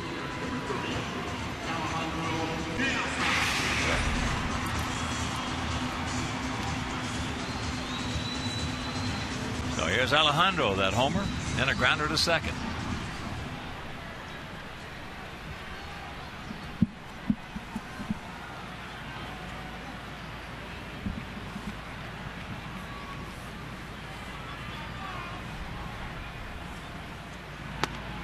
Takes first pitch strike.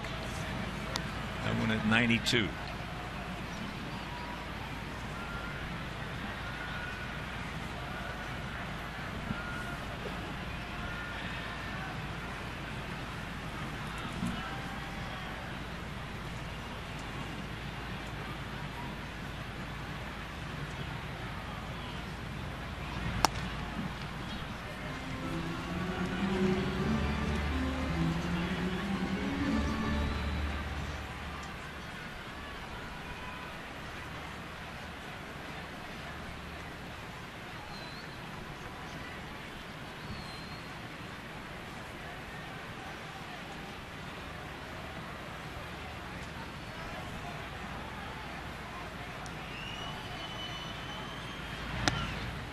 And that's a strike. Very top part of the strike zone that time. It wasn't too far inside, but Alejandro thought it was up.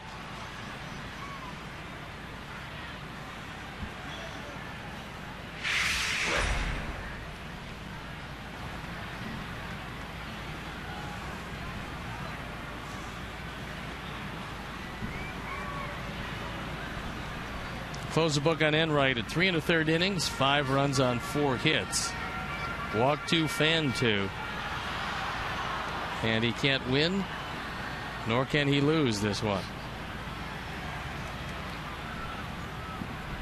This is tying our highest run production in an inning this year. Been done 3 times with 4 runs.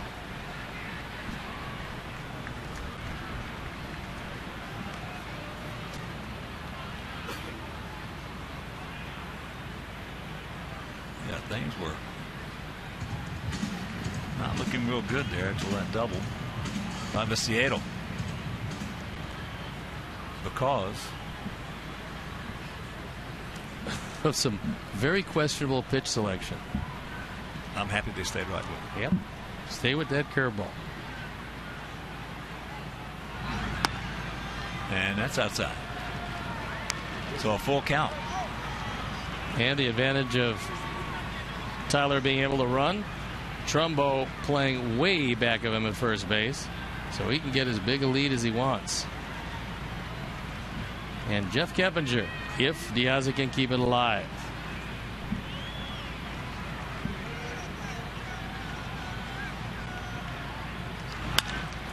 Chopper back through the middle, and it's going to be a base hit off the glove of Harris. So now runners at the corners, and that'll bring up Keppinger. Good base running by Tyler Flowers. He was off, got a good break, and then with a play right in front of him, he saw Harris dive, realizing that ball was going to be so far away that nobody was going to be able to get to it.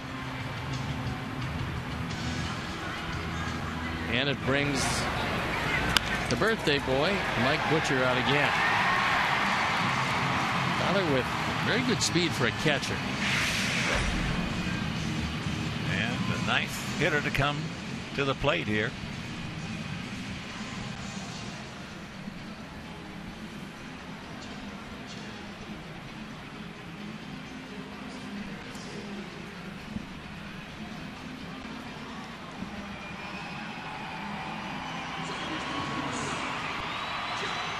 Don't stop now, boys.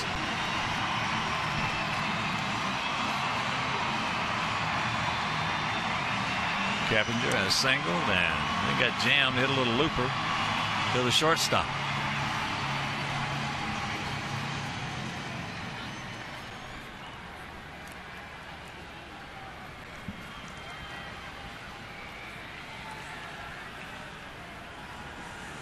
Alejandro 5 for 5 in stolen bases. Has just a decent lead.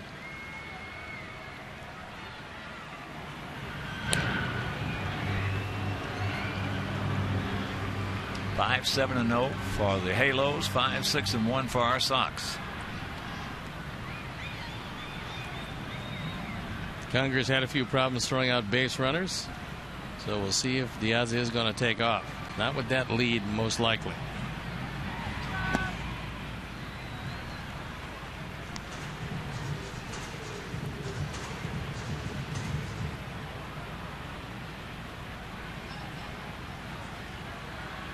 Malachi Aspo.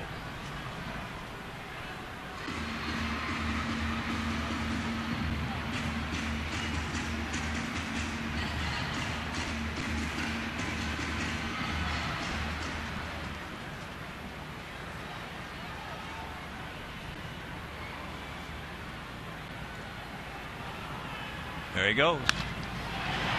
Ball backhanded by Harris right over the top in time. But a big crooked number goes up on the board, and we are tied at 5.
Available right now, and prices for most plans have been greatly reduced for the season. So visit whitesox.com or call 312-674-1000. Dylan Axelrod's been sitting on that bench a long time, so hopefully he took enough pitches to get loose because he's going through the heart of the order. And it gets tough in the middle. It was back in the third inning. Trout, Pujols, and Trumbo all hit safely. 2 singles, a double, as there is ball 1.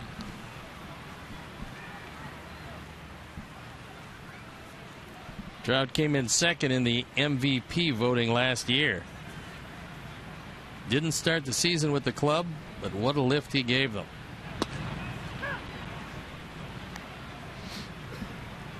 Matt Lindstrom loosening in the pen, just in case Dylan has some problems here in the 5th.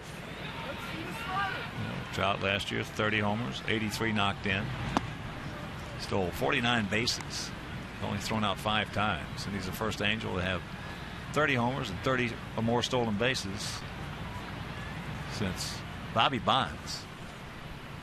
He did that in 139 games. 2-2.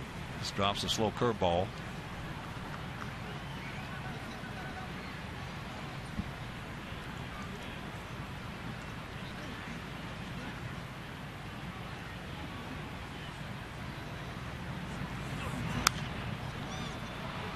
And there's a souvenir right side.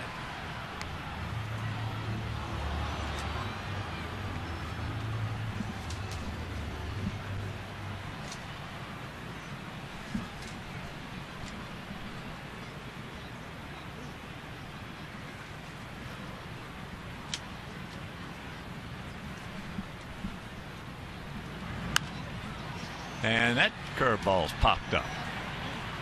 Had him way out in front. So 1 out.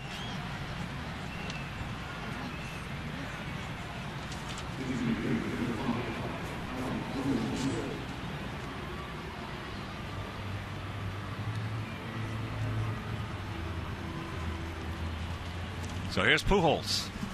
Had a double and scored a run back in the 3rd.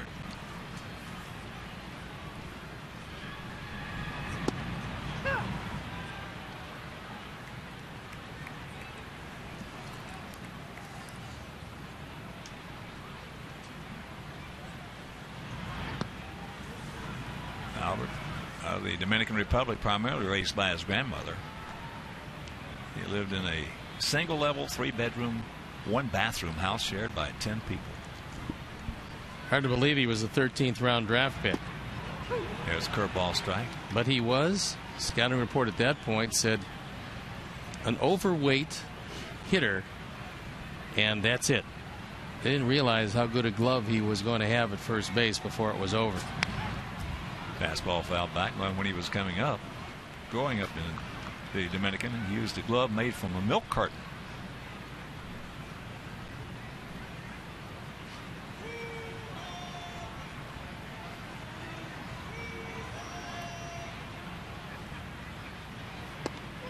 He gone. Good changeup. It was right there. Albert just got outguessed. He's shaking his head, but it can't be because of location, because you're going to see this ball had the whole plate. He just plain got outguessed. Well, the few straight changes that Dylan has shown to a very talented middle of the order. That is the first one that he has shown to the middle of the order.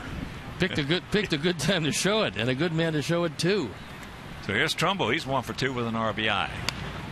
Jams himself on that breaking ball, Keppinger. So after having the game tied for him, he comes right back with a 1-2-3 inning. We're halfway home, tied at 5.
Here's the man that started off that 4-run fourth.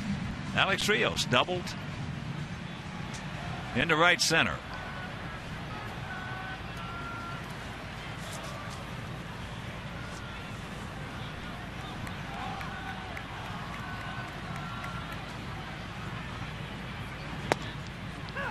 Takes first pitch strike.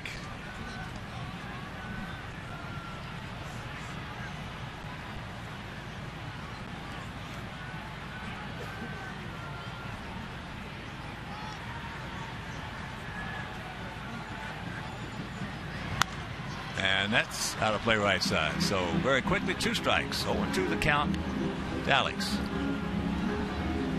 42 degrees as we speak. It's warming up, and so are the hitters. Man, these guys have really had a tough go of it.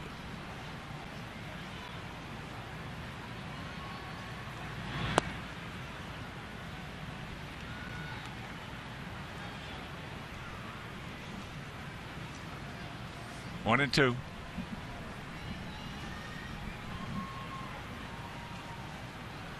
Trout shading Rios into right center field. The big gap in left center and down the line in left. And it's 2-2. You can see Shuck is well off the line. Trout into right center field. Hamilton straightaway right.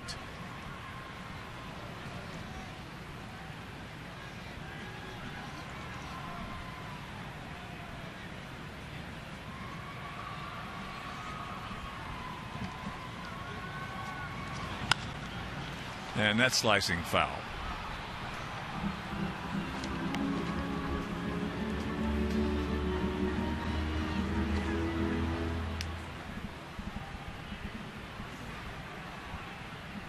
John Lester pitched a 1-hit shutout against Toronto. 5-0 they won it. Lester now 5-0 with a 2.73 and only faced 28 guys in that game. Remarkable comeback for Lester after a tough year last year. There's a chopper, short hop, spin, a low throw, could not come up with it. It's probably going to be a base hit.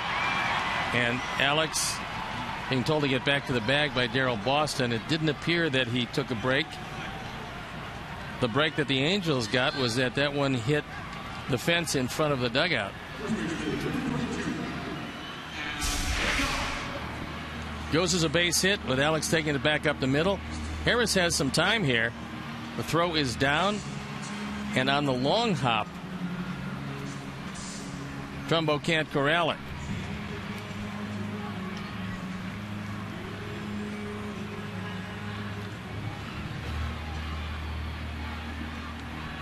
Missed it cleanly.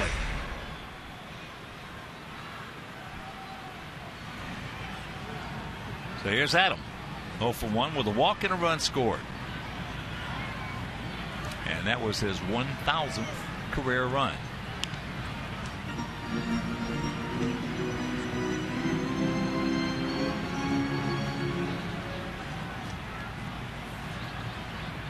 Harris is going to cover at second on what should be a stolen base opportunity.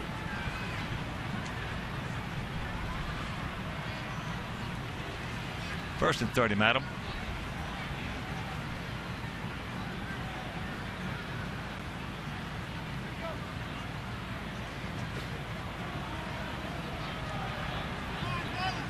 Conger to the mound once again.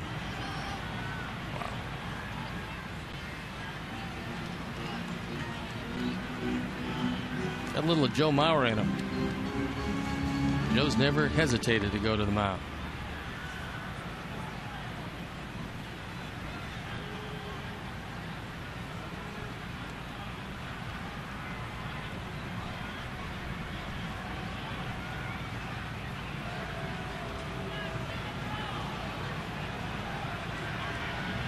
They have been having trouble all night locking up on a sign.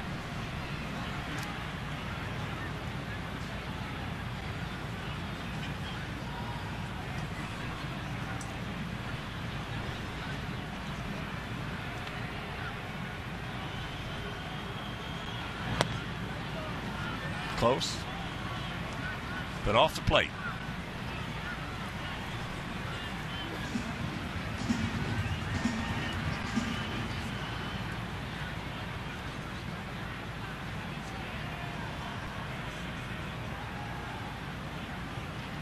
If Alex wants to go, it'll be here. As you just don't see many 1-0 pitch outs.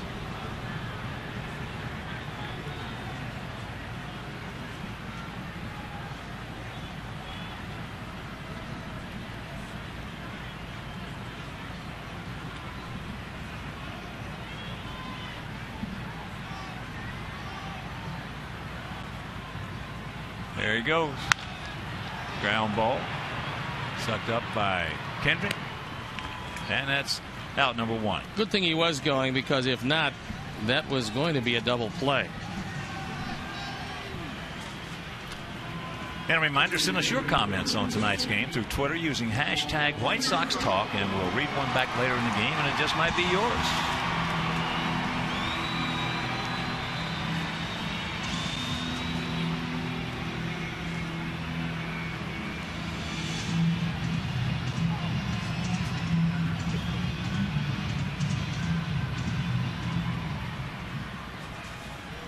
All right, Paulie, pick him up. Paulie, 0 for 1 with a walk and a run scored. Angels last night played Houston in a 4-hour and 7-minute game. And got in awfully late. Well, the only game that we lost in the postseason in 2005 was to California, when they had to play 3 games in 3 different cities. And everybody said, well, they're going to be dead tired. We lost that game 3-2. Only game we lost in the postseason.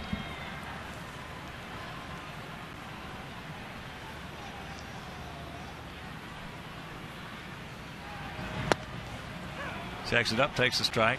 Well, for those of you who do some traveling, in a situation like this, getting in late last night is not going to really affect their ball club tonight. It would affect the team tomorrow night, if it's going to affect the team at all. Well, I think guys are getting more and more used to it, because the schedule that teams are going to have this year, a lot of night getaway games. That's out of play, 1 and 2.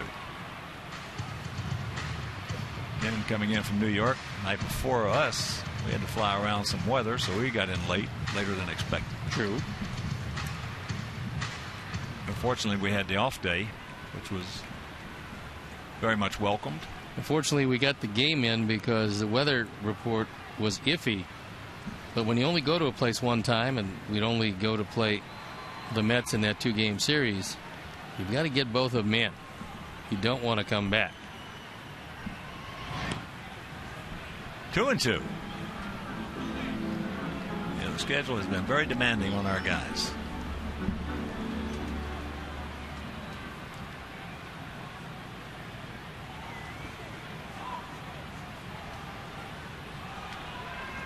Starting with that road trip, 15 out of 18 away from home.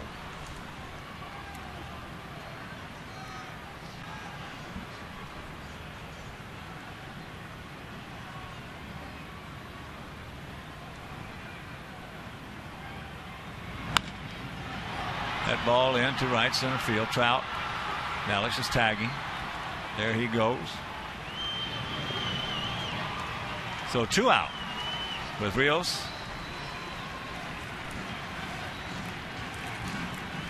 At third. And here is Gillespie. He's grounded to third and struck out. Last time Alex was at third base, he was able to score on a ball that got by Conger. And if Lowe tries to throw that slider low and in, and if he throws it, that's probably where he's going to throw it. Conger has got to be sure that he gets down to block it, or this tie game is going to be broken.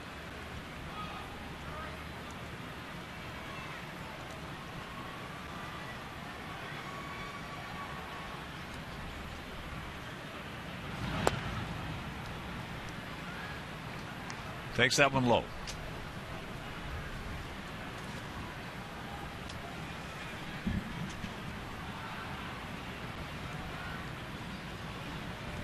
Make your plans to be with us tomorrow night. 6:10 start. Jose Quintana against the right-hander Jerome Williams. And on Sunday evening, that will be a night game. That's fouled away. Chris Sale against C.J. Wilson.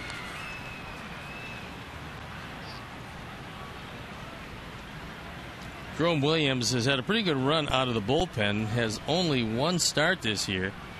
His ERA 3.16, so it's more than respectable.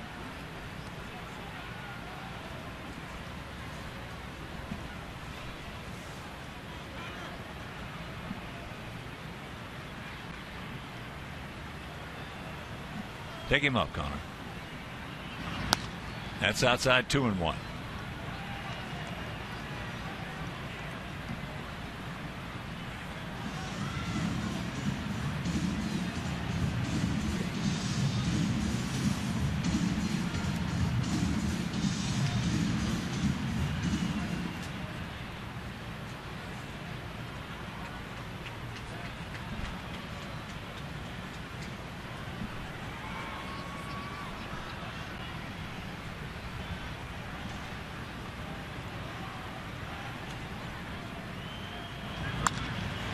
That ball hit high and deep into left center field. Stretch!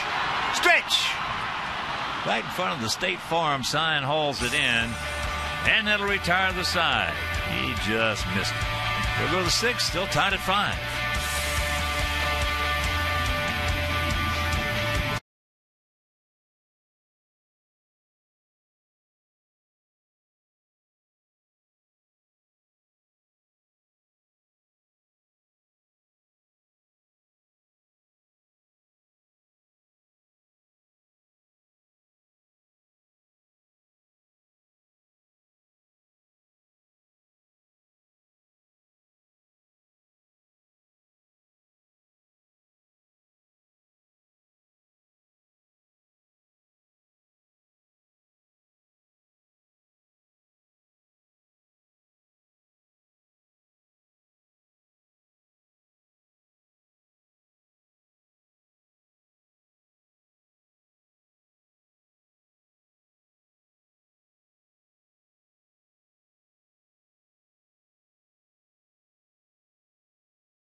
Fundamentals deck at U.S. Cellular Field. You can interact with White Sox trainers, run the bases at the wiffle ball diamond, and test your swing at the batting cages. So purchase tickets by visiting whitesox.com or calling 866-SOX-GAME.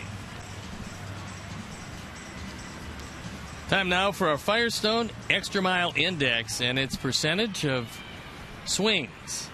As you can see, Josh Hamilton swings more than anybody in this league, with Francoeur, Pierzynski,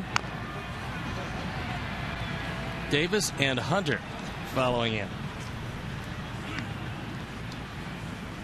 Hamilton has struck out and gone out to left. And A.J. Pierzynski, if you haven't heard, has been moved to the disabled list for the Texas Rangers for only the second time in his career. With that oblique. That was the worst looking oblique I've ever seen. Man, that thing had hemorrhaged. I think it was the procedure that they tried to do to him. Whatever it was. That got it to bleed that much. Man. That was ugly. Would not chase it.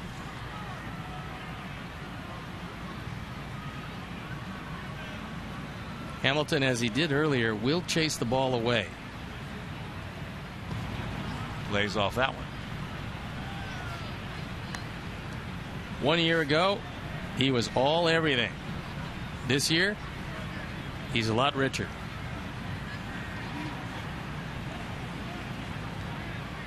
He gone.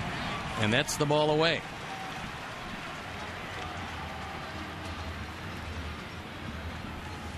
Second strikeout. Hamilton 0 for 3. This ball well off the plate, and it's almost a carbon copy of how Axelrod got him to lead off the second inning.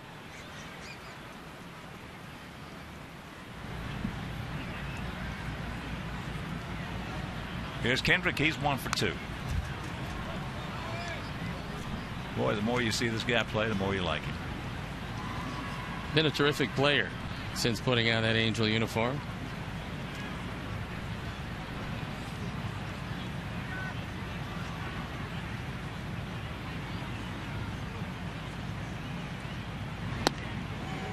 Did a little something off. That hook, 0-2. Yeah, he's one of those guys. He's pretty good in the 7th, 8th, and 9th innings, too. Usually in the 7th, 8th, and 9th innings, you're seeing some good stuff out there on that mound. They believe they got a pretty good double play combination in Kendrick and Ibar. Ibar not playing this evening.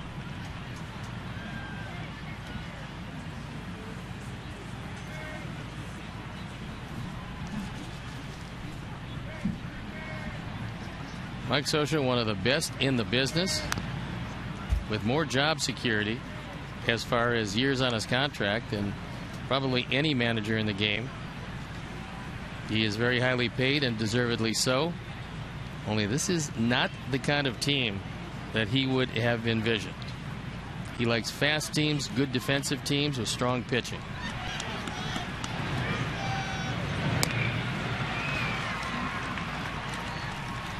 Two down. Now, something's amiss. You just don't think that.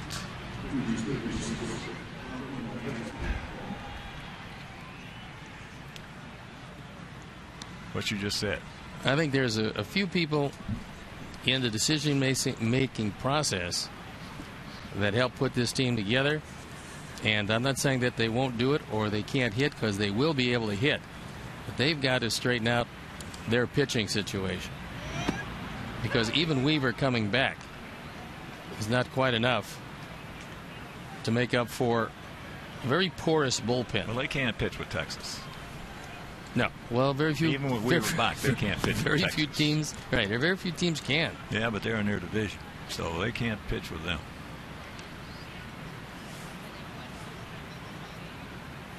They can't pitch with Oakland.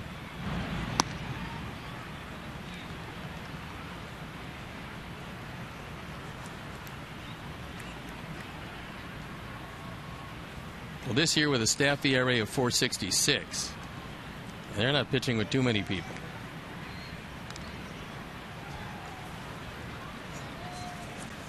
Yeah, you give Scioscia some guys that can run a little bit, and he'll run you right out of the ballpark.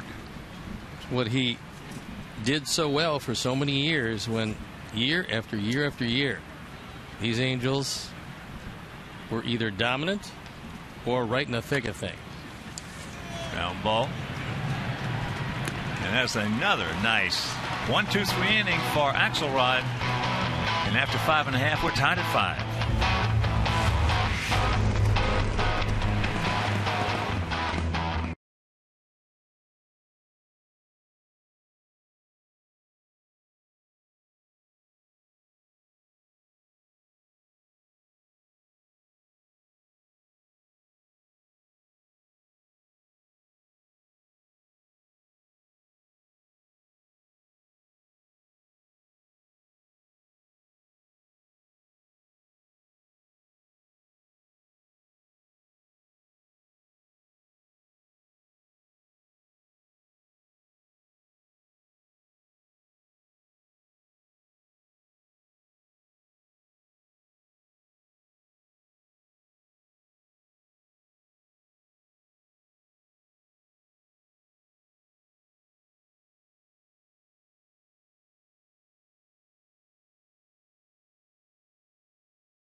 Postgame Live, presented by Orland Park Nissan.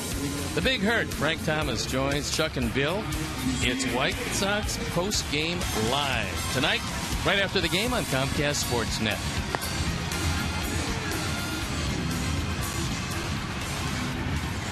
And the Angels make a move on the mound as Lowe is taken down, and Michael Kahn has come into the game. 8 1/3, 5 hits, 10 strikeouts, and just 2 walks. And neither left nor right-handers have done anything with him.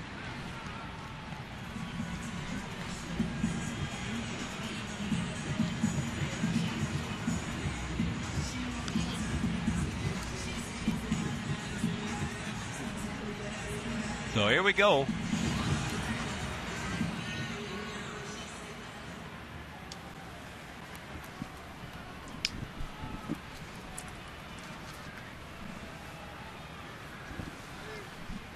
Viciedo will lead it off. Tank, 1 for 2, had the big hit of the ball game. Takes first pitch strike.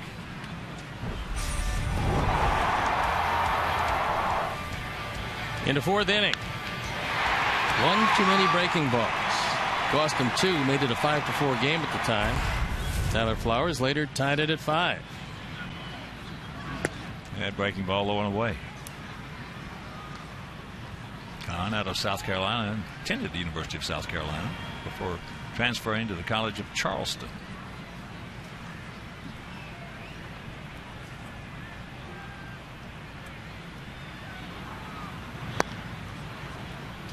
And he underwent Tommy John surgery in April of last year. And nothing wrong with his fastball. He's getting it up there 95, 96.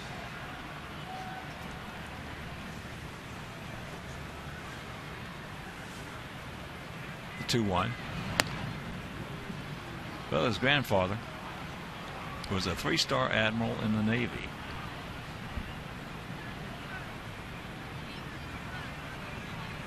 His cousin was a Democratic candidate for governor of South Carolina in 2010. How would he fare in that very liberal state? And there's ball 4.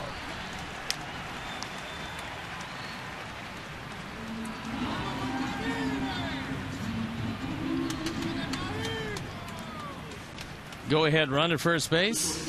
Was Kahn unable to get the leadoff man, and leadoff walks have a tendency to come home to roost. Here's Alexei. He's grounded to short and grounded to second.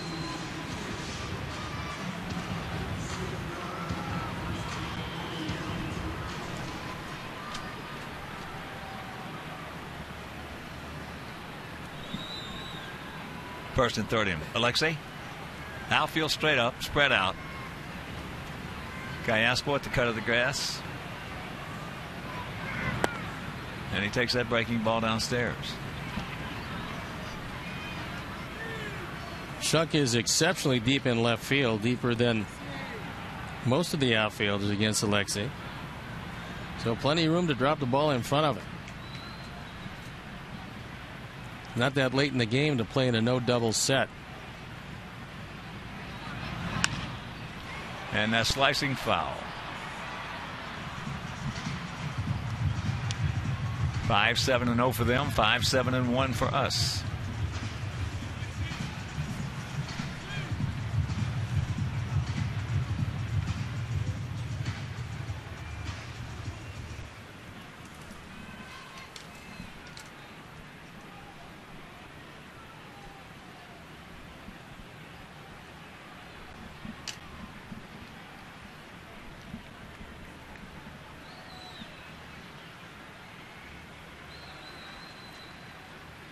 That's a short lead by Tank.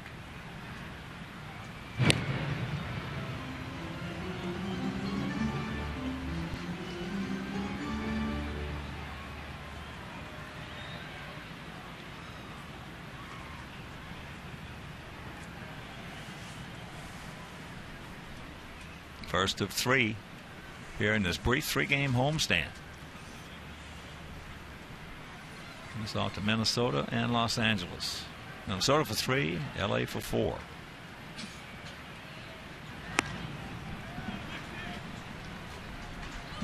Boy, these guys really know how to slow down the game. Nibble, nibble, nibble. And eventually you're going to have to let go of the baseball. Both Lowe and Kahn very slow to home plate, which I'm sure your fielders really appreciate on a night where it's 40 degrees and you got in at 4 o'clock in the morning. He's up to 30 seconds since he threw the last pitch.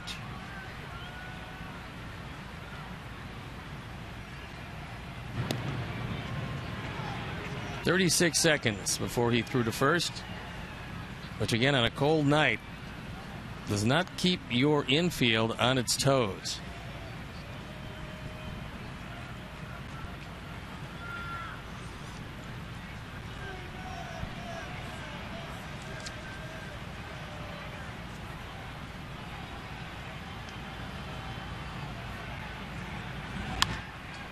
And that's popped up.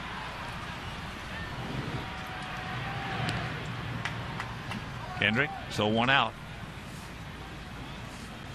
And that'll bring up Tyler Flowers, who had a big 2-out single, knocking in a run,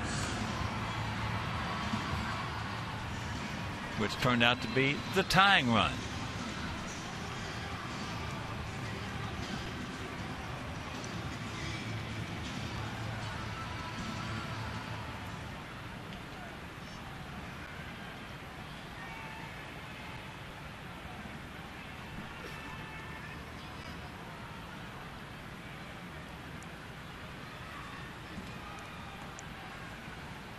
Another short lead by Viciado.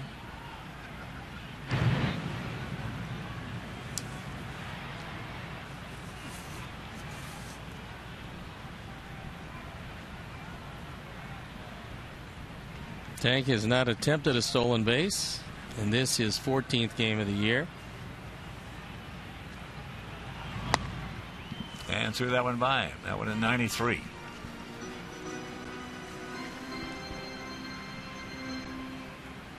Joe McEwing going through his set of signs, and most likely nowhere in there will you see the steal sign.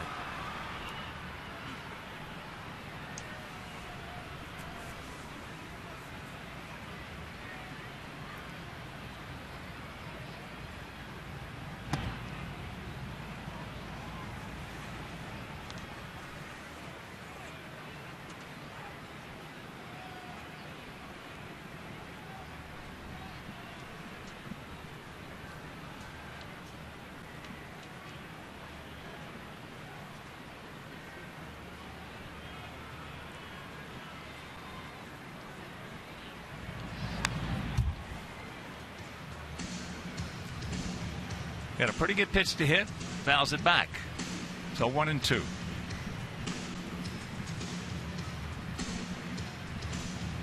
Other action shows the final now from Detroit. Tigers beat Cleveland 10-4. Scherzer 5-0 over Kluber.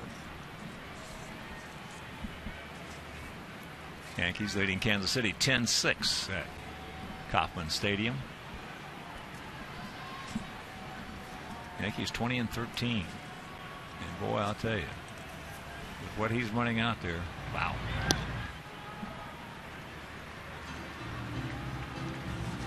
Minnesota leading Baltimore 6-5. The game in the top of the 7th at Target Field. We mentioned Boston shuts out Toronto 5-0. 1-hit shutout for John Lester. Pittsburgh beat the Mets 7-3. Big story in that one. Jason Grilli, his first year as a full-time closer, recorded his 14th save of the year for the Pirates. They've won 19 games. He's saved 14 of them.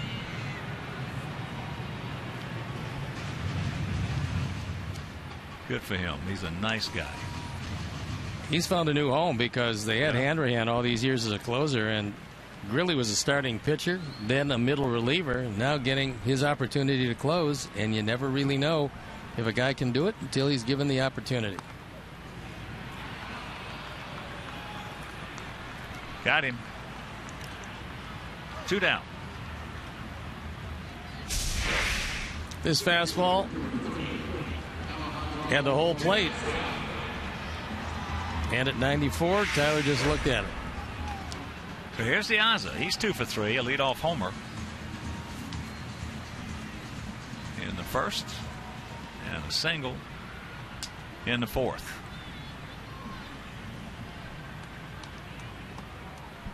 Washington beats the Cubs 7-3. Detweiler over Samardzija.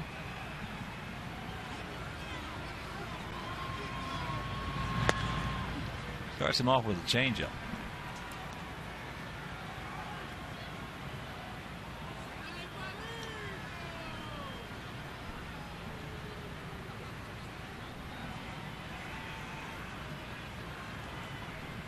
Not much of a lead at first base for Viciedo. But there is a gap in right center field if he can pull the ball.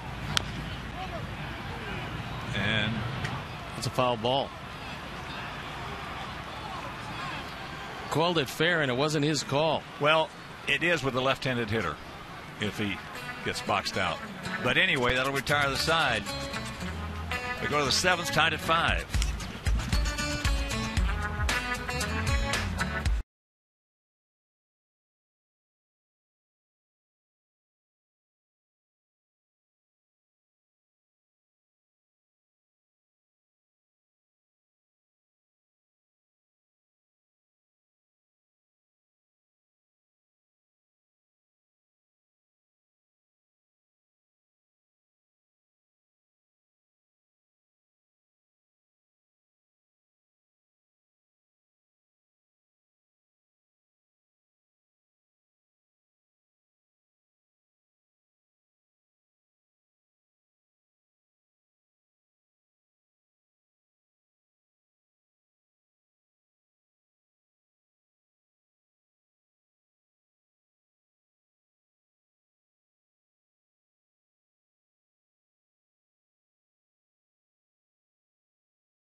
See Trumbo going there. The ball. Well, let's flip a coin. It looked like it was foul, but he looks at Nelson. Nelson calls it fair. And Robin had a discussion with Corey Blazer after the inning, but to no avail.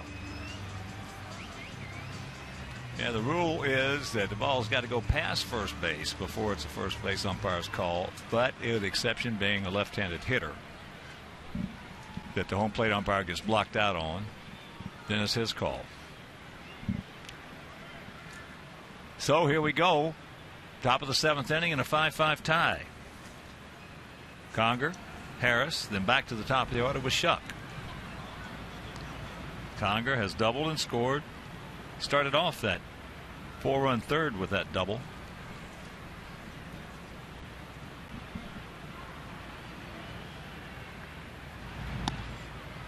And that changeup outside.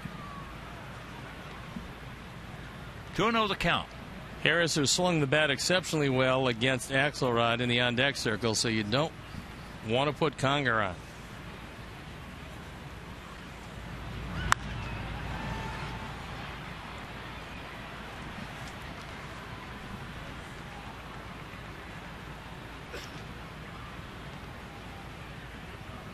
Pitch number 89 on the way as Axelrod has had a good bounce back performance since a disastrous third inning.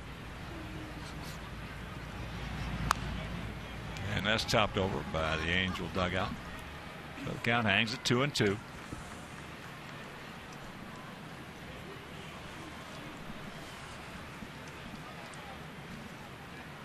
Dane De La Rosa loosening in the pen.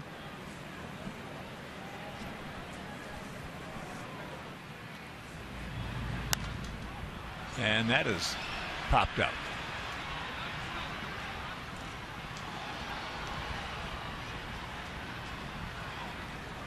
Yeah, just looking at this Yankee, their lineup, they ran out there tonight as they lead Kansas City 10-6. Gardner, center, Cano, Vernon Wells in left, Hafner the DH, Suzuki in right, Jason Nix the shortstop, Lyle Overbay at first, Nelson at third, and Chris Stewart the catcher.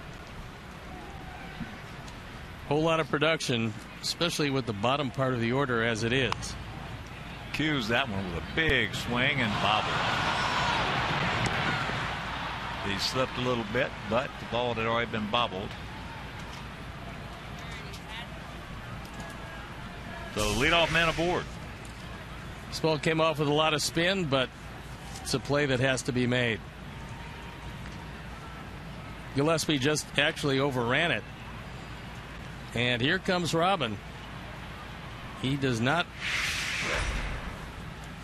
want to take him out here, but he's already made the decision, and here comes Matt Lindstrom. So as Axelrod walks out, we'll step out and be back after these messages.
Matt Lindstrom.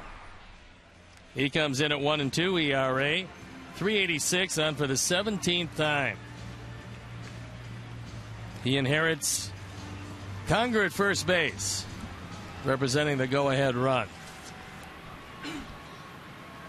So a single and that homer from Harris.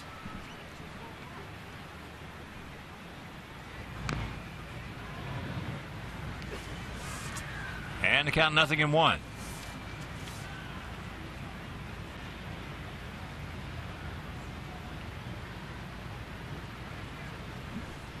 Dylan Axelrod did a pretty good job after being touched up early in this one.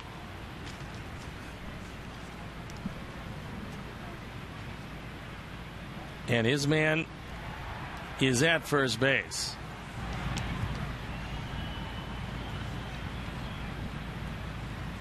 Harris does have one sacrifice this year. Inherited runners for Lindstrom has been very good, well above American League average. Now field to the right.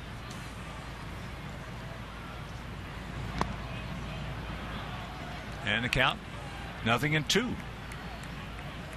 Two things over, especially the last 20-25 years seen in baseball. Hitters have a very, very tough time bunting, the majority. And outfielders have a very, very tough time throwing.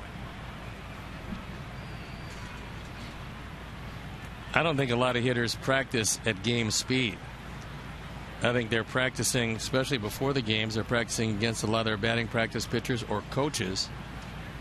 Gets to be game speed, if you don't work at it, especially on hard breaking pitches, it's tough to get the ball down. Fouls that back, so the count hangs at 0-2. Of course, most pitchers are taught in bunt situations, especially early in the count, throw high fastballs. You get a little later in the count, you can throw some wipe out breaking balls.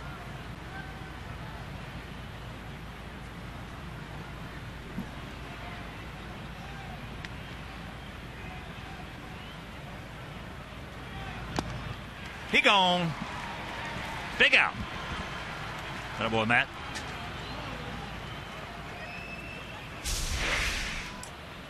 He threw a fastball.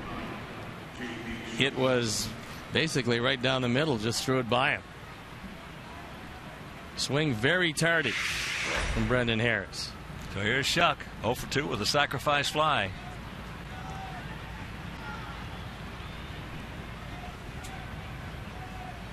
He hit the daylights out of that one in the third inning, chasing Alex all the way back to the wall. Thought when he first hit it, they had a good chance of getting out of here. Most any other night but tonight probably would have been.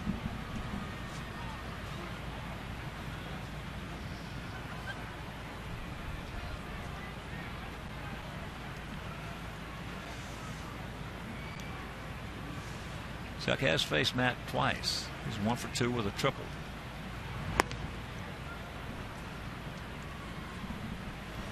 Baltimore has tied up Minnesota at 6. That game in the bottom of the 7th at Target Field.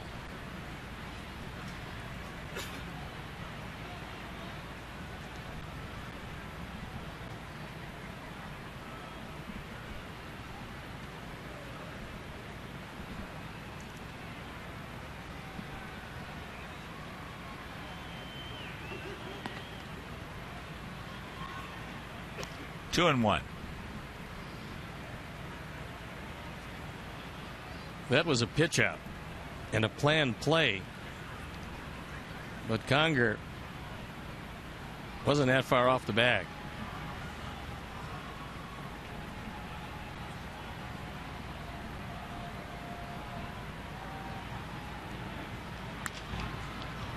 Couldn't get there, so he'll make the turn going to third. Runners at the corners, 1 out, and that'll bring up Mike Trout. So the leadoff era put us in peril.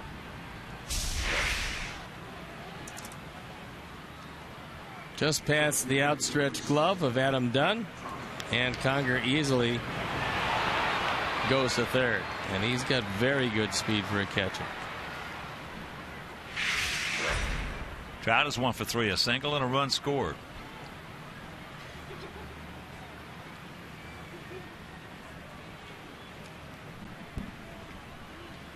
I think you got to play fairly shallow. You're not going to double up Trout, most likely. And the infield is in close. And that era is going to cross home plate. And now Shuck on his way to third. And it's a 6-5 Angel lead.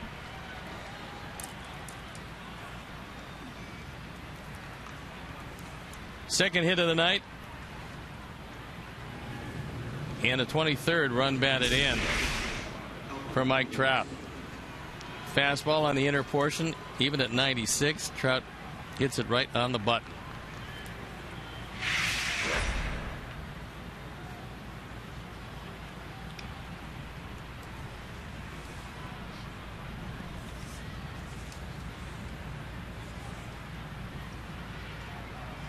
So here's Pujols. He's 1 for 3, a double and a run scored.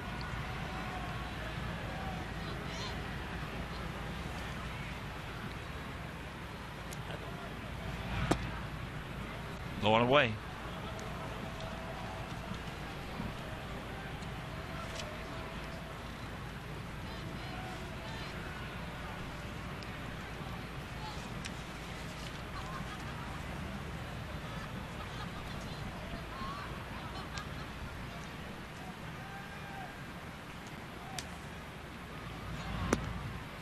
Here's the count 2-0. Here's the head and shoulders whiff pitch by pitch sequence of the strikeout of Pujols in the 5th inning. Axelrod on the mound. Good curveball for a strike. That one misses inside. That curveball drops over, and then the straight change will eventually get him.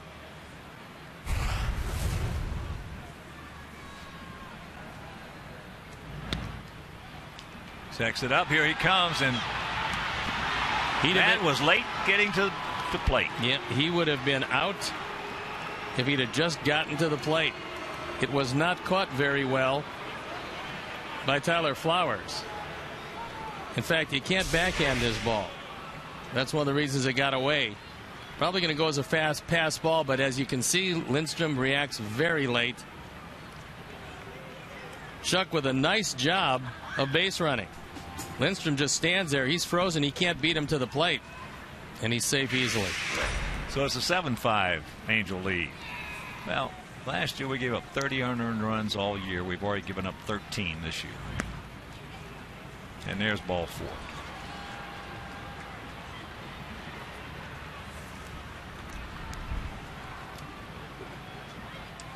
That'll bring up Trumbo. He's 1 for 3. Don Cooper on the phone, getting the bullpen up and going, and Tyler Flowers charged with a pass ball.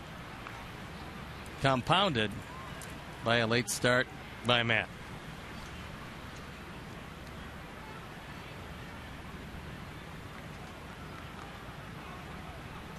So at this point, it's an unearned run. The second one of the inning.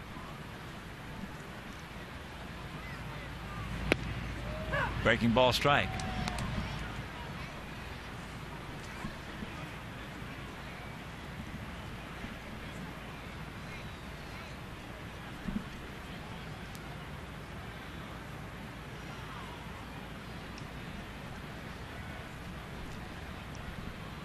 Trumbo is lined hard to right, has an RBI single, a little flare, and the count 0-2.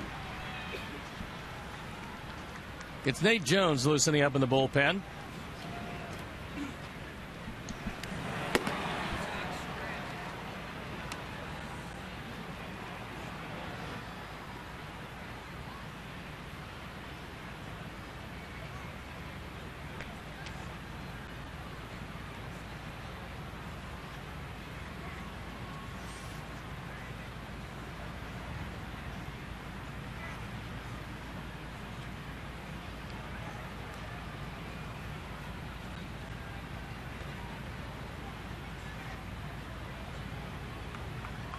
Trumbo was originally drafted as a pitcher.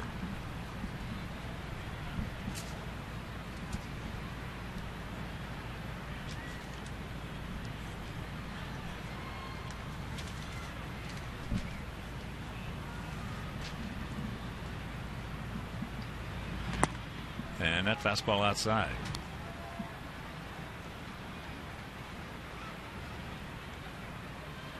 Trumbo has big power to all fields. We've seen him hit the ball out. Turned into a good one. We've seen him hit the ball out in right center field consistently in Anaheim.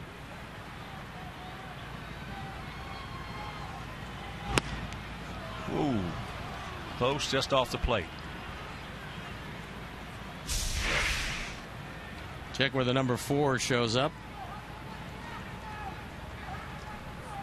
Evens the count at 2-2. And he's been hitting the long ball, 6 homers in his last 10 games.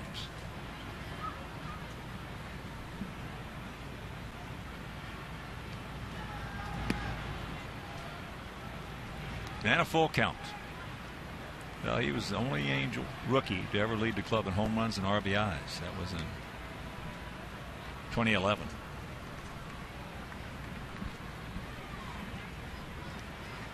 Keep your eye on Trout, who's getting a pretty good lead out at second base.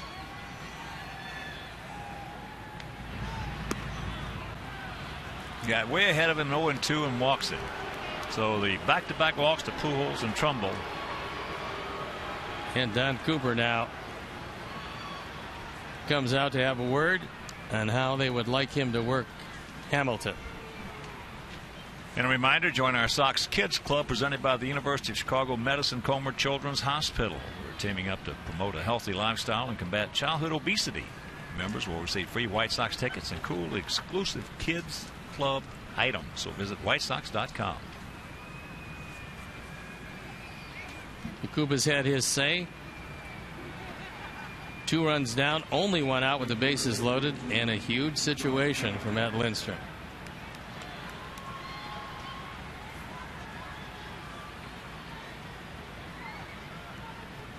Sacks packed with halos. Hamilton 0 for 3. 2 strikeouts. Nice pick coming home. Get the force. Yes. Nice play. You're not going to be able to turn 2 because Hamilton runs so very well.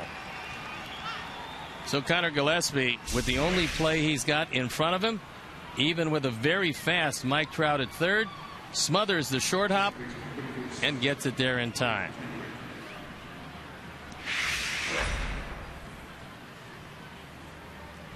So here's Kendrick.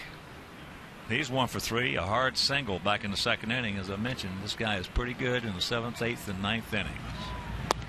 Can't get the breaking ball.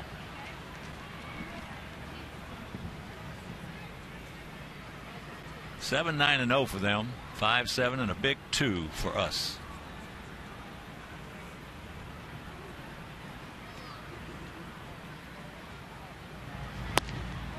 Blaze off that one.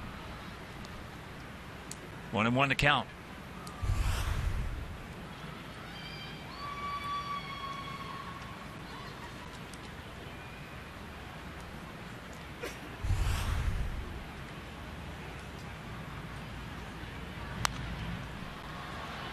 Fired into the mezzanine.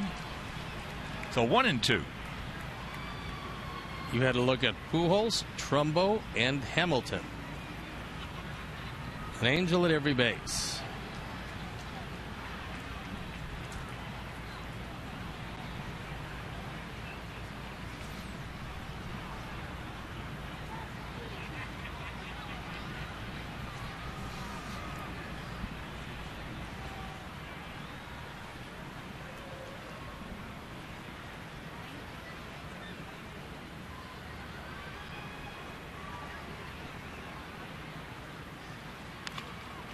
Ground ball. Got to go to first. He does, and that'll retire the side. But they come up with a pair. 7th inning stretch. We trail it 7-5.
on his third organization.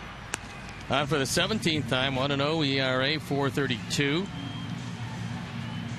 Control has been fair. He's got pretty good stuff, and he's tougher on left-handers than he is on right-handers. But it'll be 3 of the first 4 he'll face that will be right-handers. Well, he's been with the Yankees and the Rays. Pitched for 6 different independent teams. So let's go, boys. Let's get something going. Clevinger 1 for 3.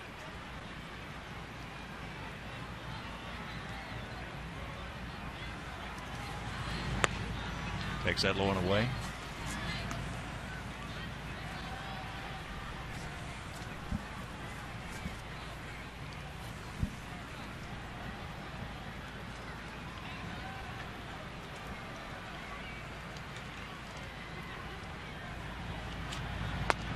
And there's a strike.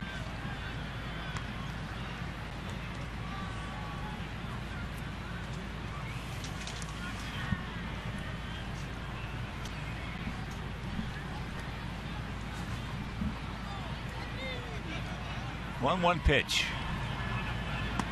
Breaking ball high.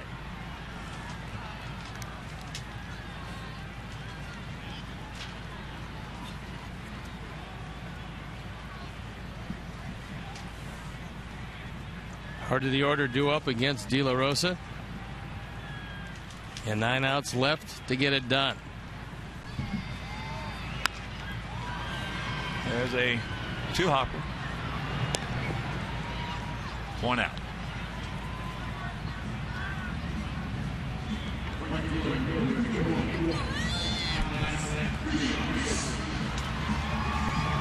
That'll bring up Alex.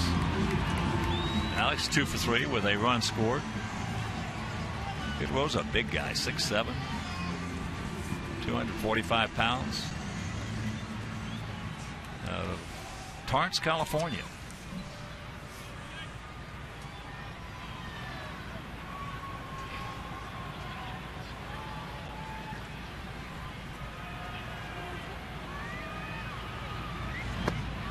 First pitch strike.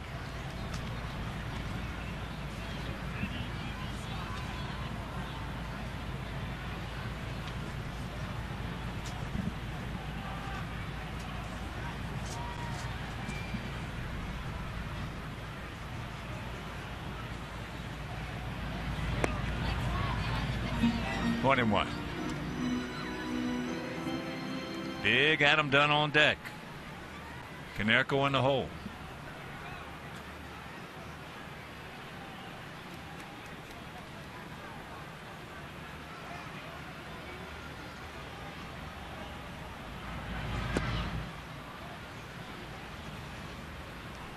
Perfect pitcher's pitch. Good fastball.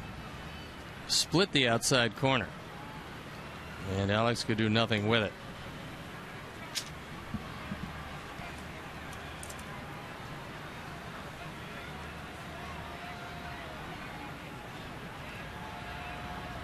Seven 5 Angels on top if you're just tuning in. We scored 1 in the first. Leadoff homer by Piazza. They came back with 4 in the third. Added 1 in the fourth. We came back with 4 in the fourth. Tied it at 5.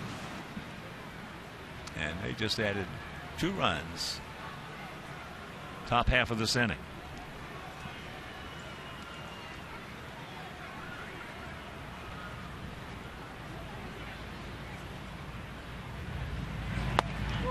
Got him. Alex thought that was inside, and he might have a point there. He was right. Corey Blazer arguing with him, but this ball didn't have the play. He was right.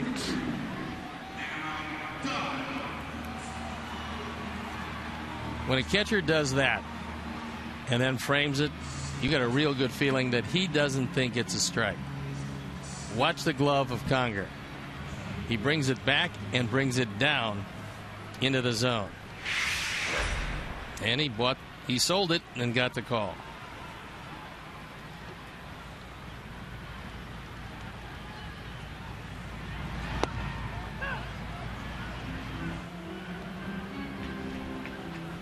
0-1, Adam. 0 for 2 with a walk and a run scored.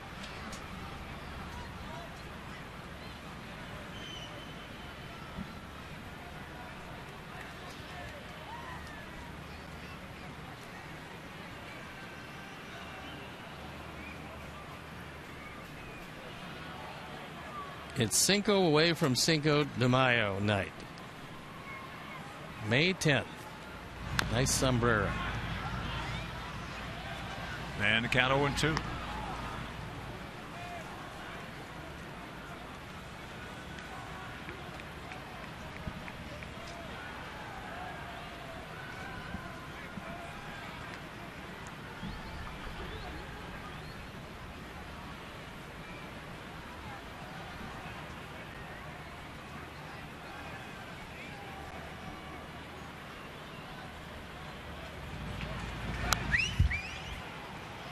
Tried to throw that high fastball by him. Conger wanted the fastball up. That's where De La Rosa got it, but Adam able to stay alive.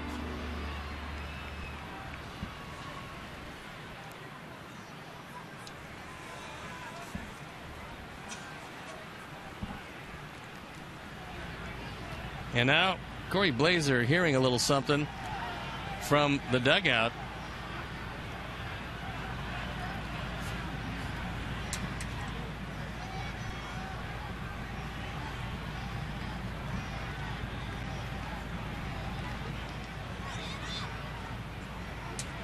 Two out, 0-2 the count.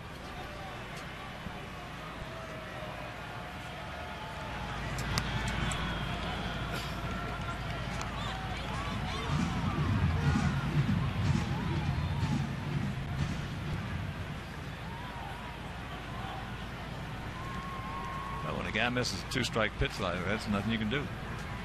Grab some bench. Take the bat right out of your hands. Now, and Alex was swinging the bat pretty well tonight. That's why Parent was probably getting on him.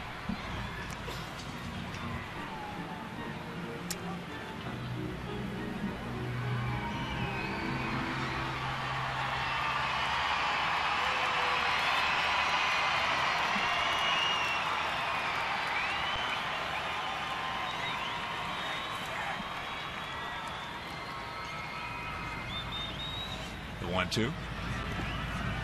Checks it up. He did not go.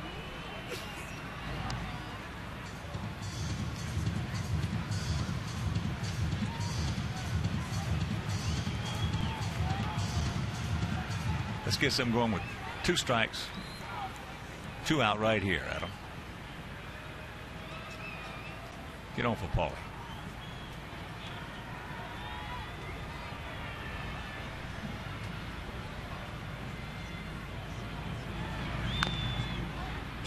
And that's over into the Angel dugout. Threw a straight change and a pretty good one. Coming in at 88 when you're used to looking at 94, 95, Adam was just barely able to stay alive.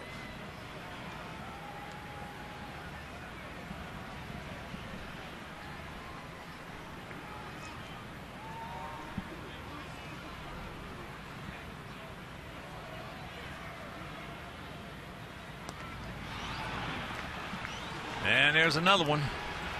And that'll do it. We'll go to the 8th. 7-5.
8th inning, and Nate Jones comes into the ball game.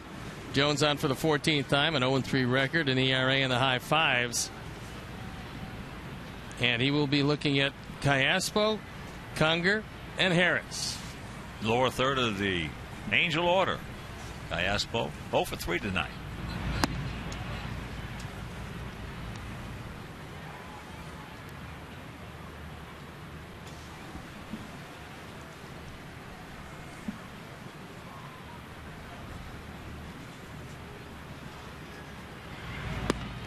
There's a strike to even the count at 1. 7-9-0 for the Halos. 5-7-2 for us.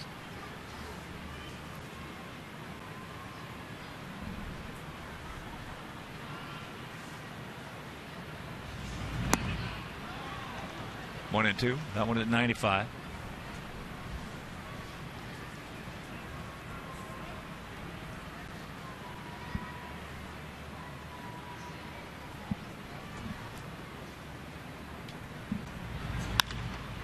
Pokes that one, and that's going to be a base hit.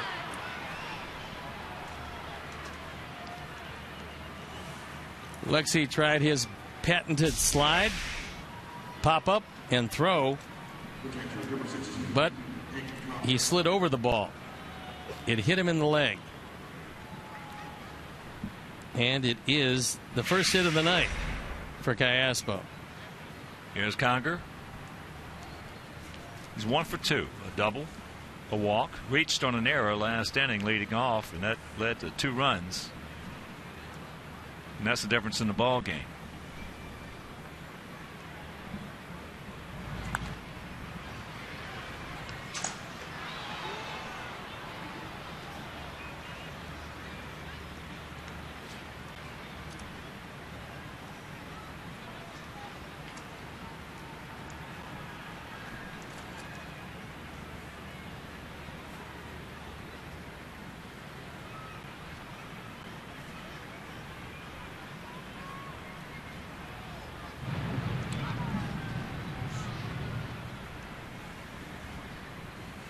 Just tuning in, we scored 1 in the first. Leadoff homer for the second straight game by Alejandro De Aza. They scored 4 in the third, 1 in the fourth. We came back to tie it with 4 in the bottom of the fourth. And then they picked up after the error 2 runs in the top of the 7th, and that's the difference. 7-5 bad guys. Most unusual Angel team in that they swiped a total of 12 bases. In this, their 35th game. They've been thrown out 9 times.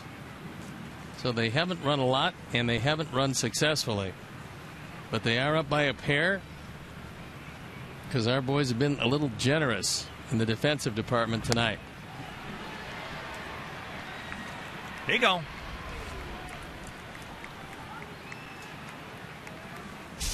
Conger goes up and out of the strike zone for this one and can't catch up to it. Not at 98. So here's Harris. A single, a homer, and a strikeout.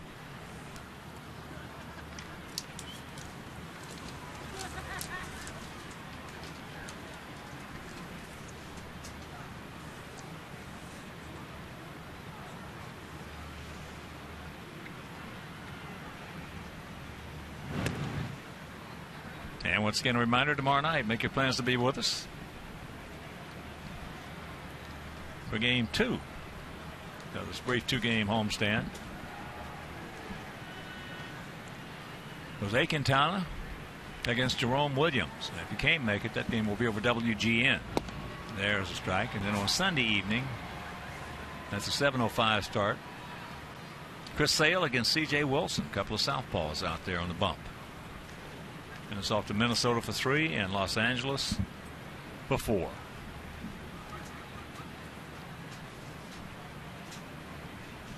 Short lead by Callaspo.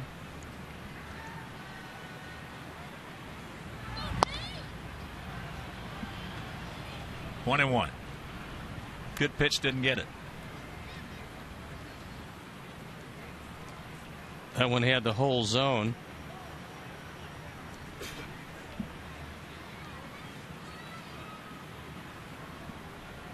Harris has had a good night.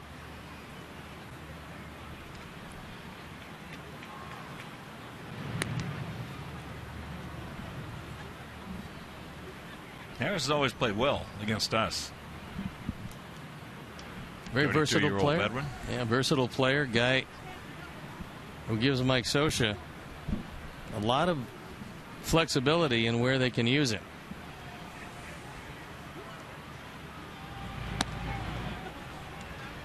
Two and one.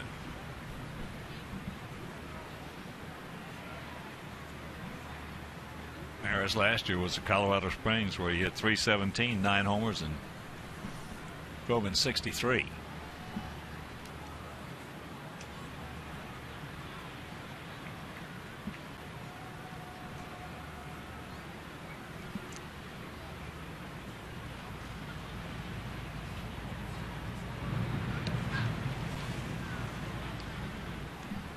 There was an example of not really wanting to make a pitch at that point because Callaspo didn't have any kind of lead at first. Sometimes a pitcher won't have a real good idea about where he wants to throw it, or he might disagree with what was called and he'll go to first on something like that. Count evens at 2. Taking some other scores for you. Bottom of the 9th in Houston. Texas leading 4-2. Bottom of the 8th in Minnesota. Tied at 6 with Baltimore. Yankees now leading Kansas City 11-6. That's in the bottom of the 9th at Kauffman Stadium. Tigers beat Cleveland 10-4 in Detroit. Both Cabrera and Fielder went deep. And there's a base hit. Callaspo will pull up at second.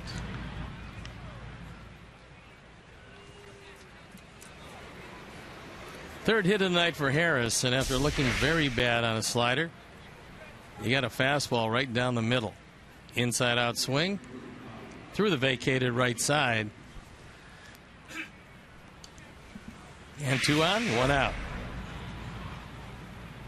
So here's Shuck.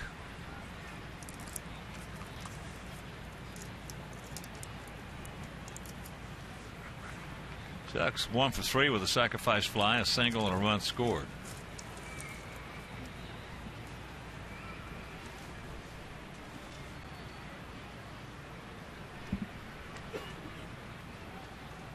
Seattle leading Oakland 5-0 that game in the bottom of the 3rd. Out at Great Pacific Northwest.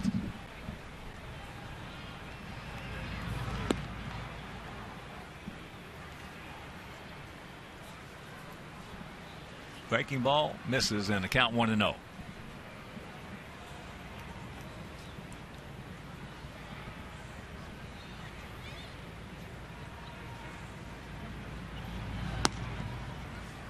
And the count 2-0. Cincinnati beat the Brew Crew 4-3 at the Great American Ballpark. Dodgers leading Miami 3-0, top of the 4th out in LA. Phillies 2, D-backs 1 in Arizona.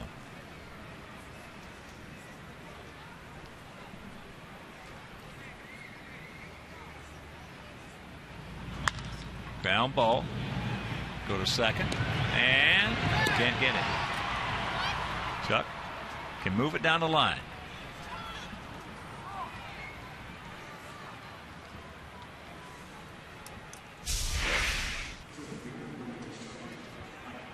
Gillespie tries to go 4-3, but a pretty good takeout slide.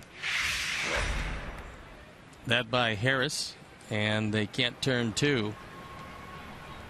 With Shuck from the left side getting down there, maybe not quite as quick as Trout, but pretty quick. And here's Trout. He's 2 for 4. RBI and a run scored.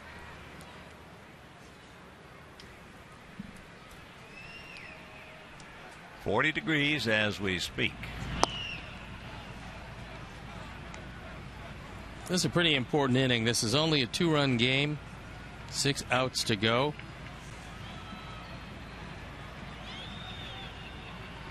And a less than overwhelming bullpen for Mike Scioscia's Angels. Robin looking for a little more offense. Falls behind him 2-0.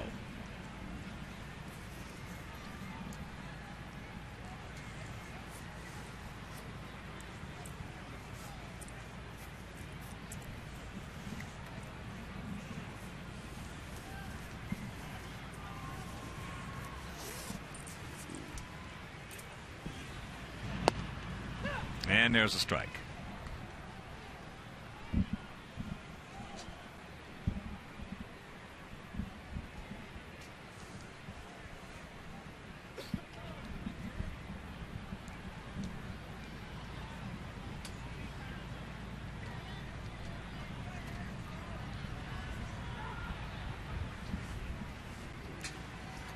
Been a very, very slow-paced ball game. Well, you get a pretty good idea of how the Angels played 407 in last night's ball game.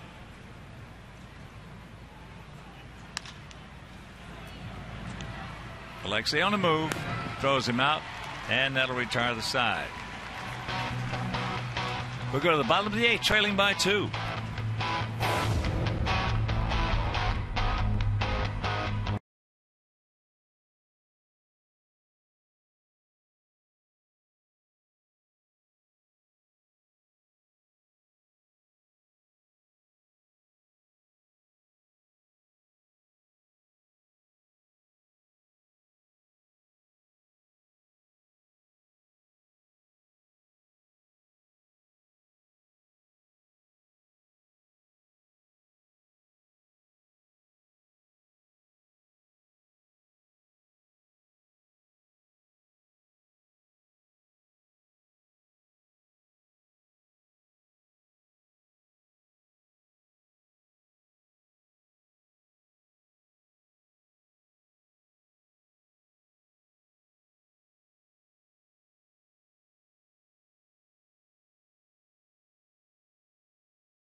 It's the bottom of the 8th inning. Paul Konerko will lead it off. It'll be Konerko, Gillespie, and Viciedo. And once again, a very big White Sox hello and hope you're feeling better. Alex Snellius, a little under the weather. Alex, we're thinking about you, buddy.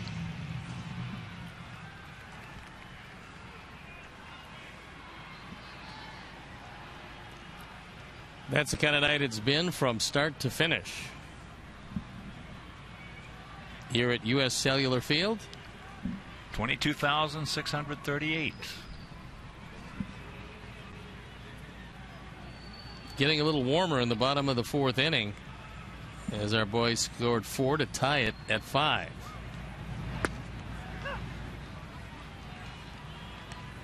First pitch strike. Called by Corey Blazer.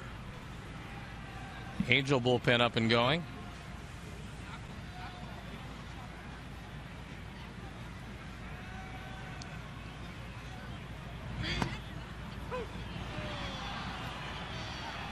And another one. Paulie did not like it. But the count 0-2. Garrett Richards throwing in the pen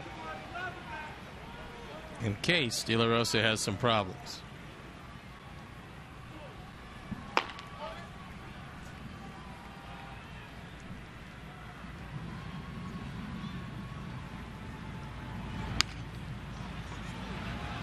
Ate him up. Callaspo's got plenty of time.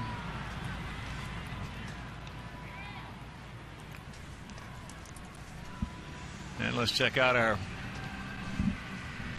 AT&T tweet of the game. Let's get this win and dedicate it to Alex Snellius. And I agree with that. Jam talent. Alex, who has been one of, if not the biggest contributor to White Sox charities over the year. innings. Well over $300,000 he has donated to White Sox charities. There's the first pitch strike to Gillespie.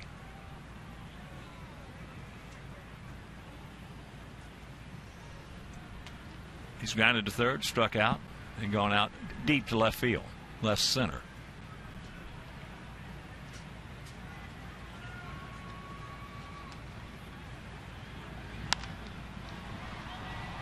And the count 0-2.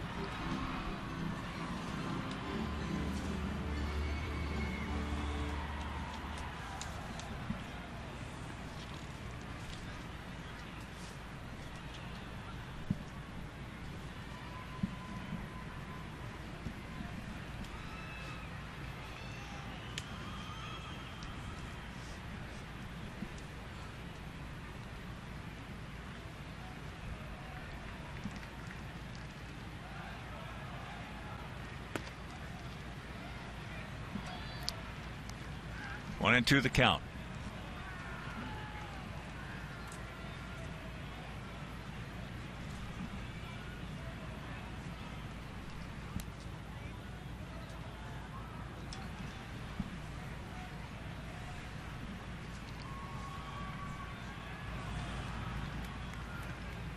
Going back in there.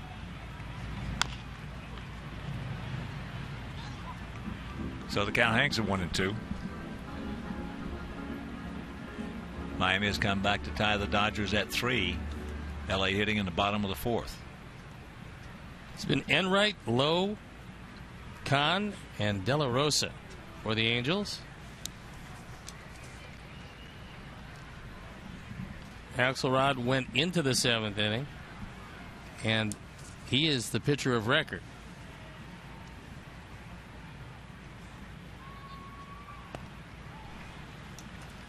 Here's the changeup, and 2 down. That changeup got Adam Dunn to end the 7th inning, so we didn't see it for a while.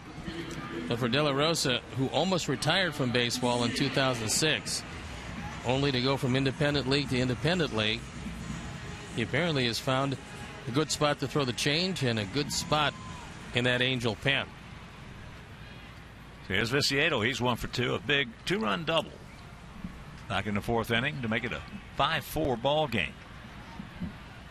And he came around to score on the single by Tyler Flowers to tie it at 5. It's good to see Tank back in action.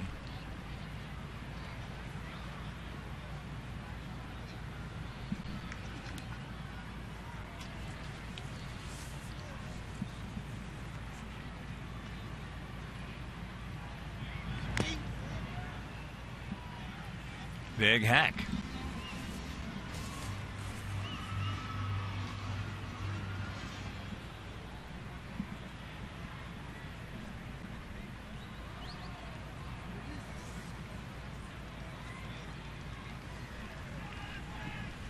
Final from Kansas City, 11-6 Yankees.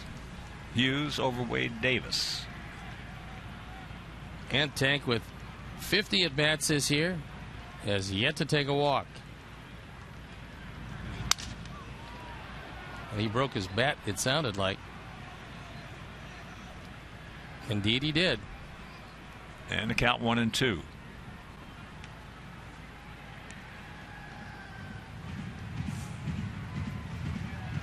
Not sure I blame that young fan.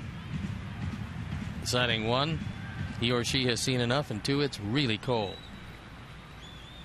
Still 40 degrees.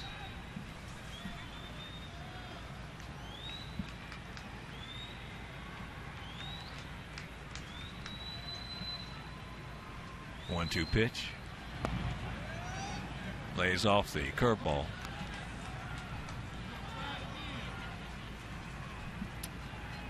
Six, 7, 245 pounds.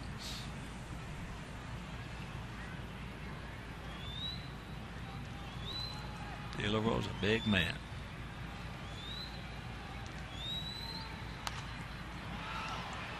Tank like to have that one back.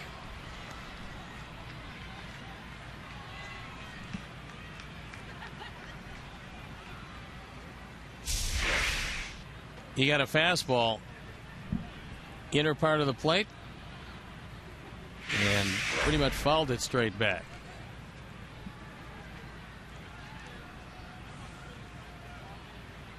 And once again, the 2-2.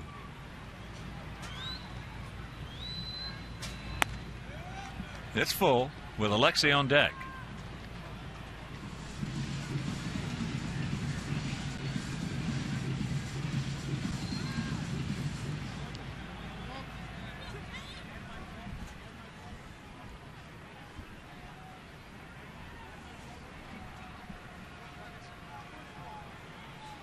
Big gap out there in left center, as this will be the 7th pitch of the sequence.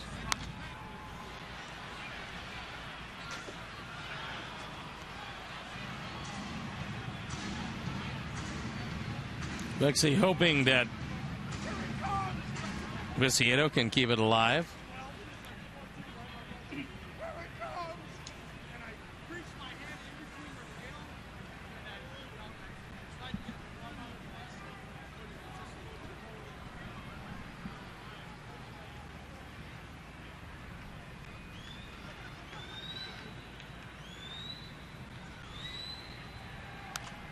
And another souvenir.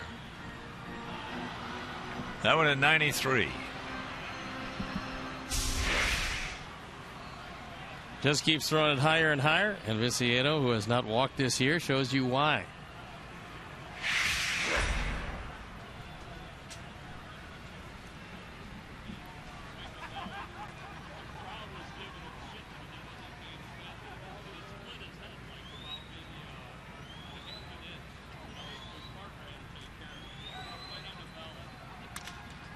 And that's fair. Short hop. Picked up by Trumbo, and that'll retire the side. We got one more inning, and they lead it 7-5.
You by Miller Lite, and it's our Miller moment.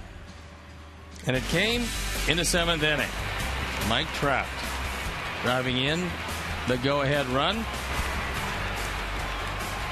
The Angels were to tack on one more. That's the difference in the game to this point. Our Miller moment.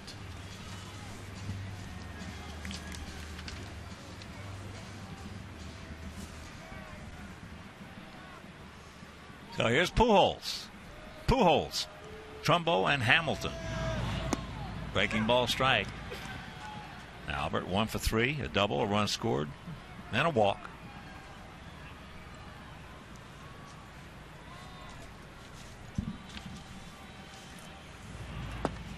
And the count 0-2.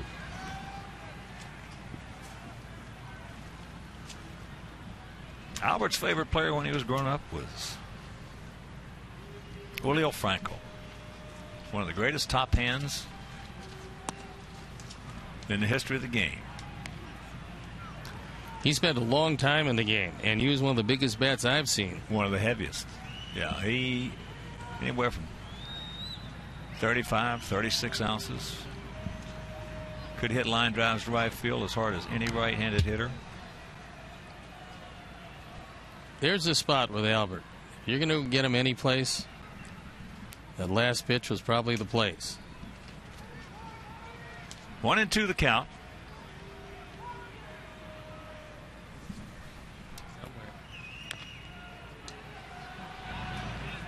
Hit it and then jumped up and hit him. How about Francisco?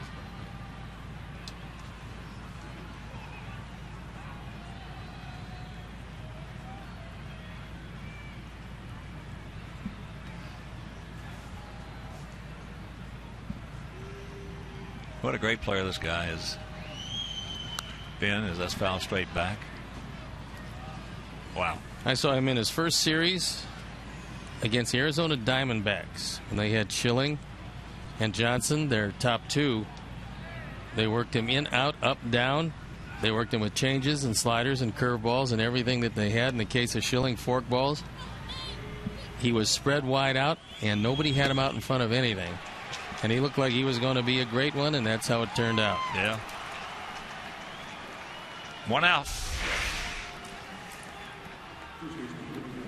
That slider out away and kept going away further. And Albert has done so much charitable work. In fact, the December 2005 charity auction, he bid $2,500 for the glove Roger Clemens wore during his 300th win, and then gave it to Mickey Cunningham. As there's Alexei. And that's out number 2. So Trumbo now 1 for 3. And Mickey Cunningham was a teenager with Down syndrome. That was certainly a very nice thing and a generous thing to do. Oh, LaRussa told me, Tony told me this guy was just an unbelievable individual. In fact, he became a United States citizen when he was sworn in by Judge Richard Weber, and he received a perfect score on oral and written exam. As want to know the count, Josh Hamilton, who's 0 for 4 with a couple of strikeouts, a fly out to left, and hit into a 5-2 fielder's choice. And that was right on by him at 97. We were born here, and I don't think I'd like to take that exam. We certainly wouldn't get perfect scores. Well, Albert also learned how to speak English in less than a year. So did I. No, it took you a little longer than that. You may have said mama and dada, but that's about it for a while. No, Albert, besides being very generous, also a very smart guy.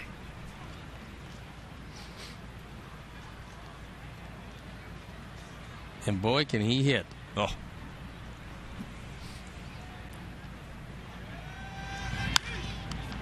Nice pick.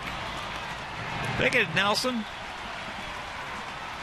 1, 2, 3. We'll go to the bottom of the 9th.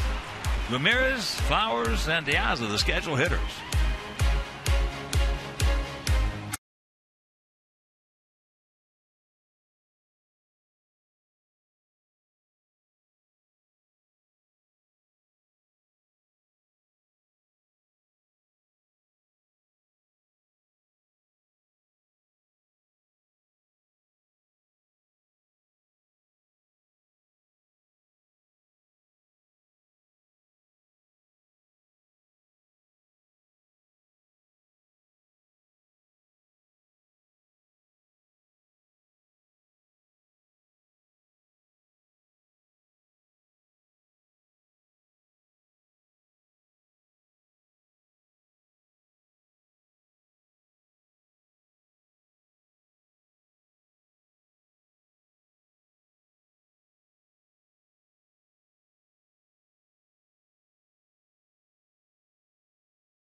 iPhone, iPad, and Android.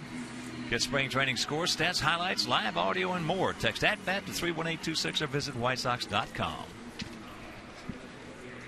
Got a new pitcher that comes in the ball game. Ernesto Frieri. ERA 180. He is their closer. Left-handers have done absolutely nothing with him. Right-handers have hit him pretty well.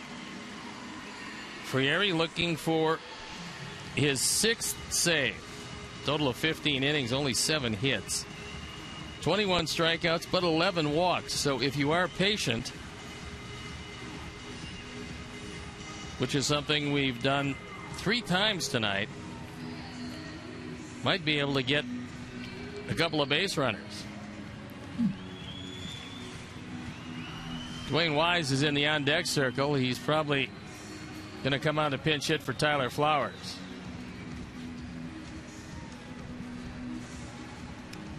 So here we go. Come on, Alexei. Let's do this. Let's get this thing done. Let's get a couple, maybe even 3.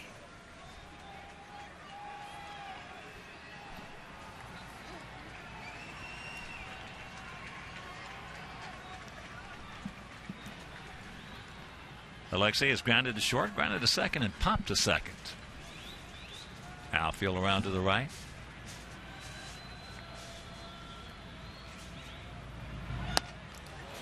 That one just missed. If Alexei were about 2 pounds heavier, he'd be on first base.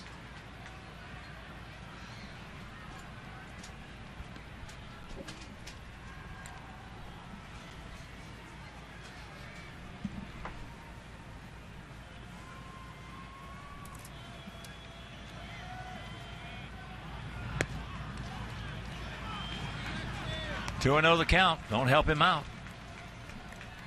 He's had control problems. Let's see if they continue.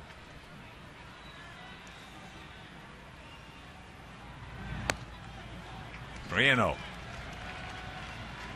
Take 2. Quintana against Jerome Williams tomorrow night. So make your plans to be with us. If you can't, that game will be over WGN. And Sunday night at 7:10 start. That game will be over ESPN. Hour earlier tomorrow. So 6 o'clock start.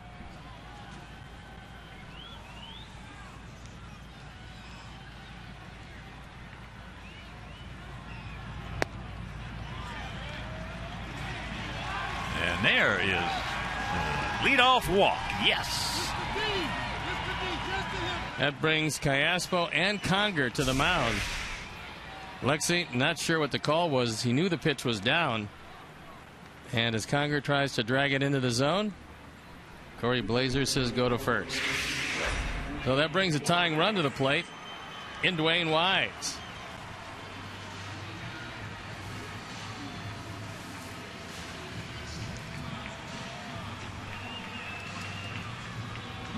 D. Wise.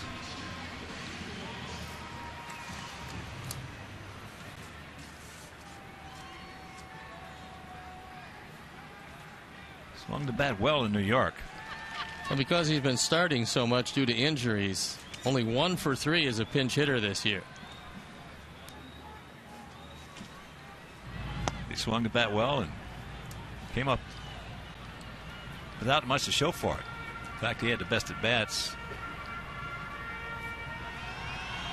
In the Matt Harvey game, where very few people could say that they had good at bats. That's the best stuff we're going to see all year. Yeah, he was overwhelming. Yeah. I don't know anybody in this league that's got that kind of stuff.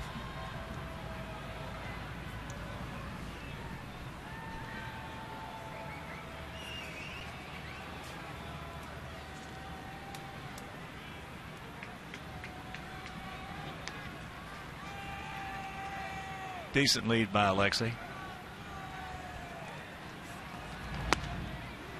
And that one at 93 and the count 0-2. Diaz on deck. First and 30. Come on, D. Wise.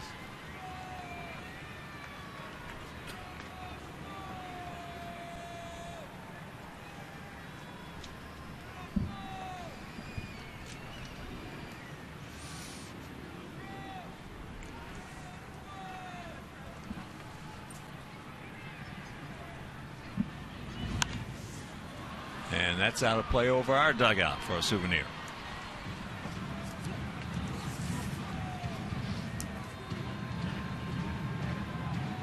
Friere's original organization was the Padres.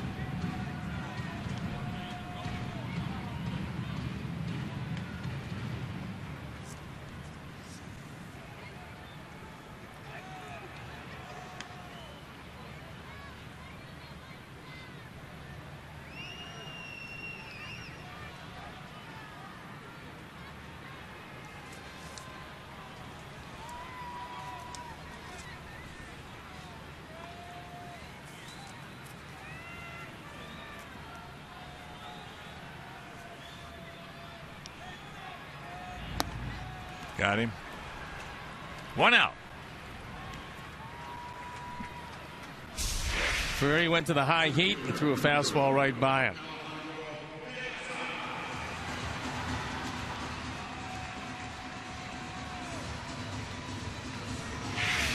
Conger once again to the mound.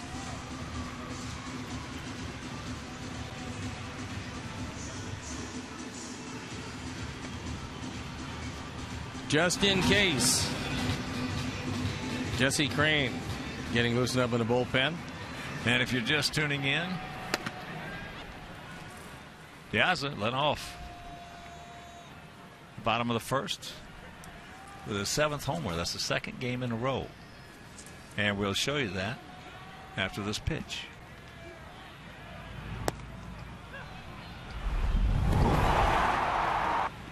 Barry Enright on the hill, and before he could settle down, Piazza drove his 7th out of the ballpark, giving him 15 driven in.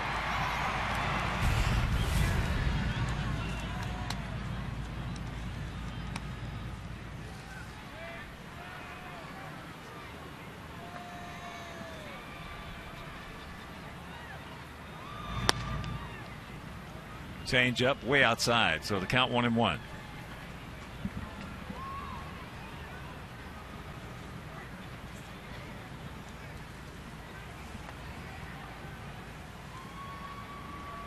Alejandro taking a long look down at Joe McEwing, but no signs here to him.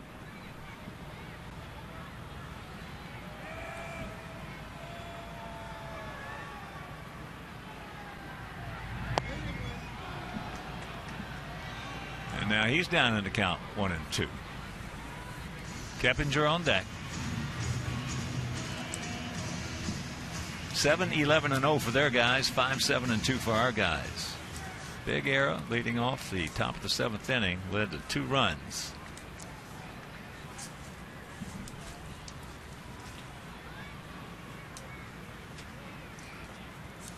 Angels, who played 4 hours and 7 minutes last night. And there has not been a rain delay tonight as he gets him.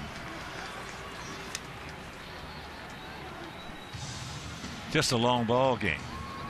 These guys take a ton of time in between pitches. Kept another fastball up, and this one out of the strike zone. So the first time tonight, Alejandro down on strikes, and we're down to our last out. Keppinger, 1 for 4.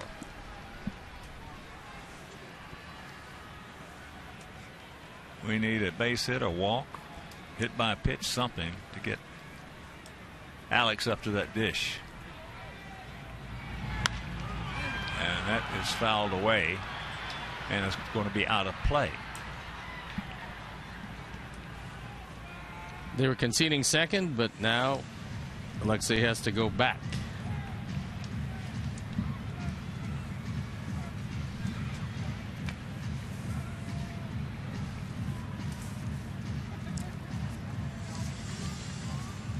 If the Angels do hang on, be the first time all year that they've won back-to-back games on the road. They came in at 5-13, and they're 1 out away from accomplishing that. Well, it's not who you play, but when you play it.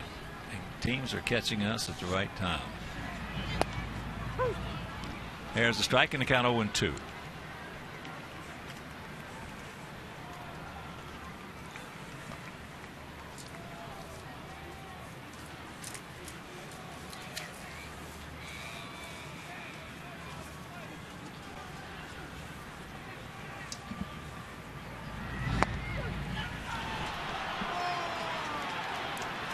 And this ball game is over.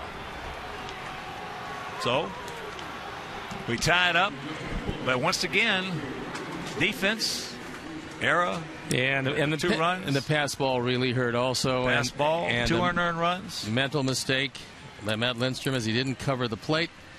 And so the Angels, who got in very late, win the first game of the series, run their record on the road to 6-13, and unfortunately, not a good way to start this abbreviated homestand.